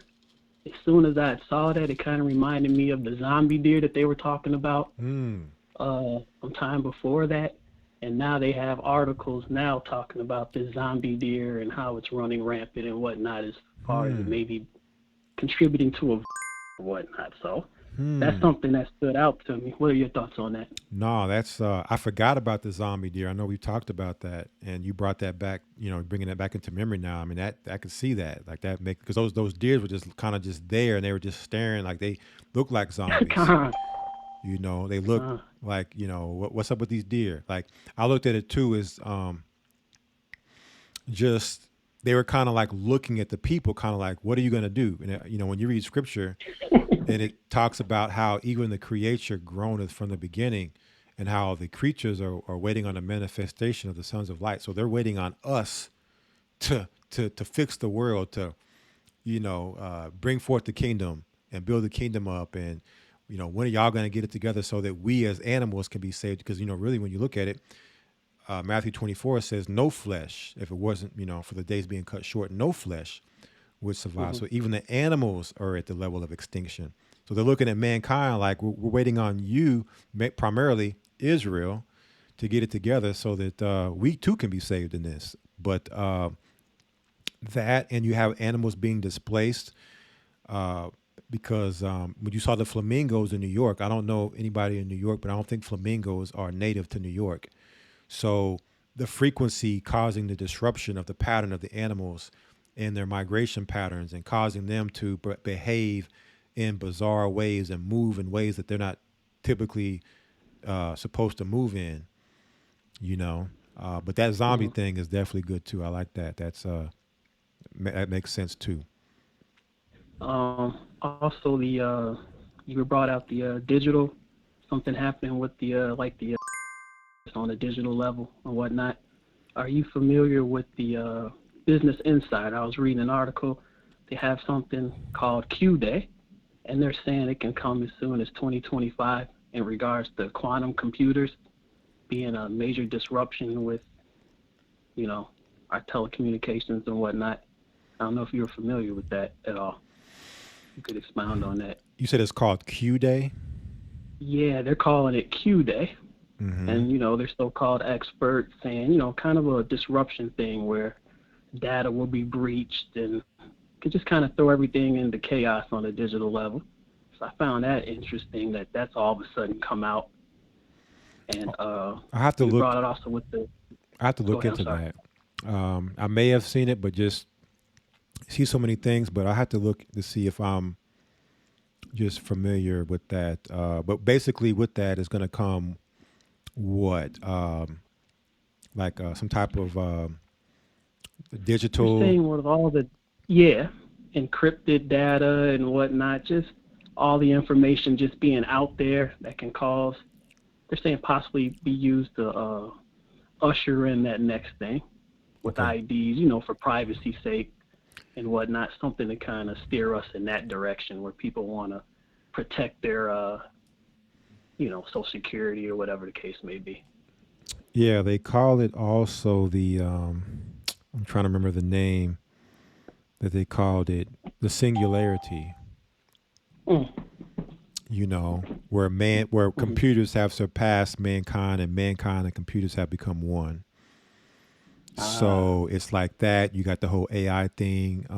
You have just, I guess, their ability to now just have more control with the technology to run mankind. Those type of things. It's just the power of the supercomputer is kind of what I have to, but I'll look into that to, see more information on it. Thanks for sharing that.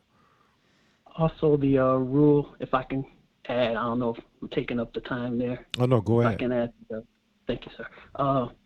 The rule 213, because you had brought out New York with the whole, what they saying, essential workers at some point with the lockdown. Mm-hmm. I had read about that rule 213.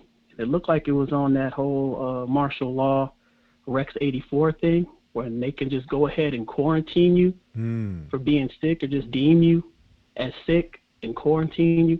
Mm-hmm. And it's looking like with being out here in Illinois, there's been cases of so-called migrants being sick. And I get the feeling that part of Jacob's trouble would be people already who have animosity towards the migrants, blaming them for the sickness. Knowing that they had brought that upon themselves when they took that inoculation and whatnot. But, another reason to spew hatred and have a war with them coming in and blaming the sickness on them. They're calling it Rule 213. And I found it interesting because that 213, I've never seen a rule dotted like that. They really got it like 2.13. And I remember with the internet was set ablaze with the halftime show last year with the Super Bowl. And they showed those quarantine camps. The Super Bowl date was February the 13th. I just found that kind of strange because that's 213 as well. So it's strange things. Oh, yeah. No, but I just wanted to share that. Yeah, I mean, definitely you're going to have, people are already upset about the migrants coming in now. So, yeah, it's going to continue to be this thing to blame them as America collapses and crumbles and things break out, looking to blame them. For whatever happens, it's the same for us with Jacob's trouble. They're looking to pin so much stuff on us as also part of the collapse of society, to where now all of the hate is aimed at us. And really, we look at it, a lot of these migrants coming over now are the Northern Kingdom. So while the Asians have their anti-hate bill, and the Arabs now have their anti-hate bill. You notice there's not no anti-hate bill for Hispanics that are coming over here. We definitely not getting no anti-hate bill. So really all the hate is going to be aimed at us. You see? So, but definitely thank you for calling in and sharing those things. Definitely look into those things too that you shared. The water, Elder. Great lesson as always. The water. Shabbat Shalom. Shabbat Shalom. All right. Let me go to, I believe, the 667 area code. is the next caller. 667. Shabbat Shalom. You're live. Shabbat Shalom, Elder Ramar. This is Sister Danita from the DMV. Shabbat Shalom. You made some great piecing together points for what we went through this year and how, as a people, we should, be prepared and deal with everything. What's up ahead, and you posed a great question: how they gonna, depopulate the rest of the people that's left here with everything that's going on for the next year. And we already starting to see that folks are getting sicker, and the hospitals either giving out medicine, like the one sister said that if you're not taking the they're keeping track, but I think they're keeping track of it anyway, based off because it's surveillance on what we watch, where we go, what we do. So they're keeping track of those that have participated and haven't participated, so to speak. And even with our, like the one brother brought up about the food, how the food is different, its taste is different and everything. So everything that, with the factories get burned down and how the, sharecroppers aren't growing anything, where's our food coming from? And it's funny he brought that up because I'm not a truck driver, but I drive for a living in Maryland. I drive different places and see different things, and I started noticing like the different foods aren't the same. Even the sizes of our chicken, the sizes of our turkey, our fruits and vegetables. So to some degree, you're going to have to learn how to grow your own and reproduce your own different types of foods and depend on that. Not that we can't get chicken or turkey or whatever, but we have to be careful and do our own steady research what's best for us to eat and how much of it to consume. So it's one of them things where we're in the point that there's a lot of things that are tainted now. Right. So we're going to have to be able to lean on each other and buy food from each other's farms and stuff like that just to cope. And I like how you brought that question, like how many people is going to, make it through this year. Well, with the uptick in hate crimes and the uptick in crime in general with carjackings and accidents on the road and just miscellaneous stuff that's been going on, especially in Maryland by it being one of the hubs. Our government is here in Maryland. So it's a lot of daily crazy stuff going on in Maryland that doesn't make sense. The people are not even the same. The people are fearful here. And, a lot of them went along with the, situation last year and the year before that. They went along with it and they believed that the government and the scientists, what they were saying. And it's just a whole case of chaos here. Mm-hmm. So, those of us that outside of, and I can really see it for myself that it's only but a small, maybe 40% in Maryland that hasn't gone along with the program. The rest has. So it's just like you got to move in a smart, strategic way now, and really don't tell all your business to everybody because everybody doesn't want to hear or doesn't believe that this is Bible prophecy right now. So it's kind of one of them days, just prep and prepare on your own and try to stay out of these everyday things, these worldly things, these worldly activities. Right. Stay away from them locations and stay away from crowds. Not that you can't live your life, but keep it as contained as you can. But great broadcast as always. I try to catch you when I can, but great broadcast, and I yield with that. Well, all praises to the Most High, and the water for calling in, sharing, and also your support. All right, Shabbat Shalom. I believe we have one more caller before we conclude our broadcast this evening. The 713 area code. Is this Sister or Warrior? Khan, Shabbat Shalom, Elder Ramar. Yes, sir. Shabbat Shalom. How's everything? All is well, sir. Double honors to you, to all the elders throughout GOCC locations, to my presiding officer, Officer AHAYAH, over the GOCC BCS College Station body. Wow, what a broadcast. I can't sit here and not call in and speak on 2024. You know, I have seen some things, and I want to talk about what you put out in that movie, especially that scene with the Tesla, because it affected me personally after I watched the movie. And I saw those Teslas like self-driving. And I had to go into the medical center the next day and look next to me, and I saw a Tesla, and I like literally jumped. And I was like, hold on, wait a minute. That was in the movies.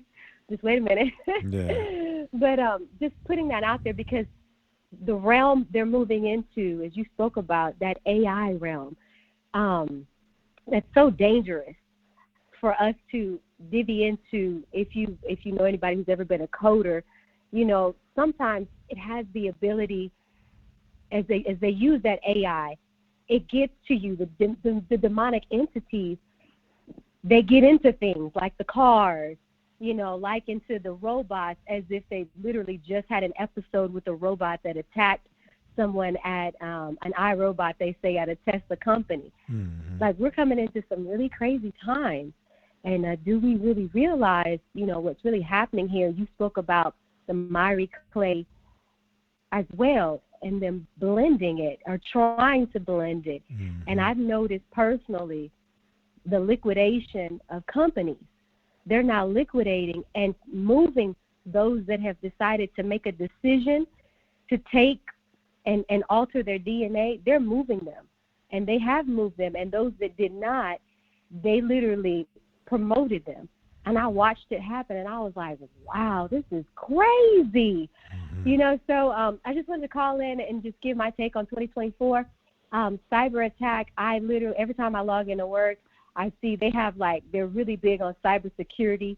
So they're doing cybersecurity is at this level, is at that level, it's high today. And, you know, I'm just like, I'm wondering, like, okay, it's going to come a day to where they're really going to unleash this thing, and the whole world's going to go dark. And then what are you going to do? You know, you spoke about, do you have a church home to go to? Do you have people around you? You know, do you have a support system? And it's provided for us, but are you tapping into it? You know, and I was just, you know, checking out some of the people in the chat, you know, saying, hey, I have to drive, you know, this amount of hours, and, you know, but what is the price can you put on your soul? You know, driving those hours to go get the word, to go link in with like-minded people, it's kind of priceless. And the sacrifice, everybody's going to have to sacrifice more in the times that we're coming into. Right. So, you know, I had to call in and just give my take on, you know, what's happening out there, especially in that world of AI, because I know where I'm working at, they're pushing us to you know, learn more about it. And I'm like, oh, no, wait a minute, hold on. I was like, I can't keep fellowship with that. That's right. That's demonic. Right. You know, so it's a little crazy. But I wanted to call in, and you talked about us being self-sufficient, you know, just getting out there, planning something, you know, trying. We have to try. Right. You know, we try, and then the Most High will meet us, but we have to take that first step in faith. You know, without faith, it's impossible to please him, but we have to do that. So, Elder, I just had to call in. I thank you so much for this broadcast. It's always on time. It's on fire. And 2025, yikes, 2024, what will the election look like? Will there be an election? You know, there's so many questions. What do they plan on doing? Will it be civil war? Will it be martial law? Like, it's going to be wild. We got to hold on to our seats here. So what, again, Elder? for this fantastic broadcast. Thank you, sir, for your time, for all the effort you put into getting this information to us so that we can ready ourselves and suit up for the war, so to speak. Thank you so much, Elder Ramar. All praises. And just real quick, before you go, I'm glad you called in. For those who don't know, Sister Awaria pretty much is the mind behind Judaware. And of course, we have the giveaway, and I wanted to speak about it one more time before we concluded the broadcast. And I myself had a question as well, because I don't think maybe I missed it, or maybe you said it and I didn't catch it. But the time that everyone is going to have to be able to enter in for the giveaway, we're going to give them 7 days. How much time are they going to have to be able to get their entry in? Well, Elder Ramar, as you were talking about it, I will definitely lean to you for your wisdom. But you brought up 2 weeks, and I think that's a sufficient amount of time because it gives everyone who hasn't seen it at least a week to see it. And, even if they don't catch it, they can definitely take a look at it on Odyssey. And by the time we hit the second one, I think it would be really nice to kind of have the people that win for it to be announced on the show. Okay. And then we can definitely post that on, our social media, Instagram and Facebook. But I think announcing it on the show, would just kind of seal everything up. But giving them that 2 weeks, is what you spoke about. I would definitely lean to that, sir, to your wisdom there. So the date for the cutoff for the entry, you would say what would be a good date? Would be the cutoff, so everybody knows they have that time. You're saying the I think the 11th is good, Elder Ramar. The 11th? I think that's okay. That's that Thursday because we're broadcasting now. We won't. So then on the 12th, we could definitely we could do the 11th to be the cutoff, and on the 12th, it doesn't take long to raffle out those who have submitted their entries. Okay. Yes, sir. That definitely gives a lot of time. So the 11th, brothers and sisters, is a cutoff for those that would like to join in for the giveaway. And of course, we gave out the code earlier. And so you would need that giveaway code in there and your information, and then you're entered in. Anything you would like to say in regards to a giveaway, or if we've covered everything, maybe about Judaware, that maybe you would just like to speak on? Well, Elder Ramar, I think you just kind of you took it over and hit that nail right on the head there, sir. And I just appreciate you for putting it out there. We're just so humbled to be a part of such a great church. We're on the GOC network. We've been on the GOC network for a while, and just doing the work in the church is really what gives us joy, and being able to give back to the ministry. And yes, there's a disclaimer that Elder Ramar did mention. This is the authenticated Judaware, www.judaware.org. So anything else out there that you see that may have Judaware on it, it is a knockoff. They've duplicated the logo. A lot of that goes on, the copyright infringement that he spoke about, and the trademark infringement as well. So I just thank you, Elder Ramar, for clearing that up, because I know some people, they may have gotten a little bit confused when they start seeing all that out there, in our social media realm. So thank you so much for allowing me this opportunity to give back to our people. Y'all be looking out for more giveaways. We've always partnered with Friday Night Sabbath coming out of Babylon. It's just such a great broadcast, and it's a great opportunity to give back to the people, and we're going to continue as long as the Most High will allow us. Thank you so much, Elder Ramar. Absolutely. And I know the people have been waiting for Judaware to get back. I think, how long was it kind of not operating? Yes, sir. 2020 is we shut it down December 2020. So we've been out of commission since then, and Most High's revamped a couple of things for us, showed us a different direction, and just took some time to pretty much get in the Word, to be honest, Elder Ramar, because the times we're coming into, we got to have some oil. We got to have that oil, and we got to get in our Word and know how to hear the Holy Spirit and which direction to go in, because we're in crazy times. We've never been in these times before. as in the days of Noah, we're in those days now. Right. So, just being preparing the vessels is something we had to take a break to do. But we're back. All praises Most High. We're back and ready to put this word out to the people in these very dark times. A lot of the attire we have out there speaks to these times. You have, the shirt betrayal. You have the strong delusion. And we're going to wait to Passover to release the Four Horsemen collection that you see there. So, yes, sir, looking forward to what the Most High has in store for the people. You walk around with these on, and it becomes a conversational piece for you to share the truth. That's the whole reason and the purpose behind the brand. And it's Christ leading it. We're just vessels doing the work. All praises. Well, hey, I'm definitely thankful and blessed to be a part of it. Glad I could help. And again, thanks for the support, teaming up and partnering and all of that. And definitely looking forward for the future and upcoming things. And also that vendors table at Passover. We'll be looking forward to seeing the new the new additions that are coming out. So, but again, the water, and may the Most High bless your Sabbath. Bless you as well, Elder. The water. All right, Shabbat Shalom. All right, so we are at the end of our broadcast this evening, maybe early morning for some of you. Once again, the water for everyone's support, participation this evening. You brothers and sisters are what continue to, drive the train here.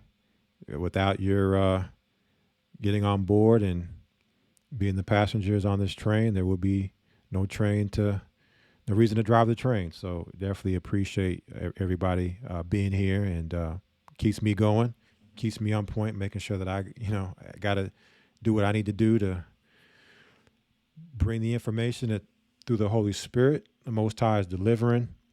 But this is the 2023 review, 2024 outlook broadcast, and hope you all have been edified. And until next time, may the Most High bless you all. Continue to seek Zion, right? Continue to flee Babylon. That's mind, and spirit, and eventually body. We'll be leaving here soon. All right, till next time, bless you all, and Shabbat Shalom.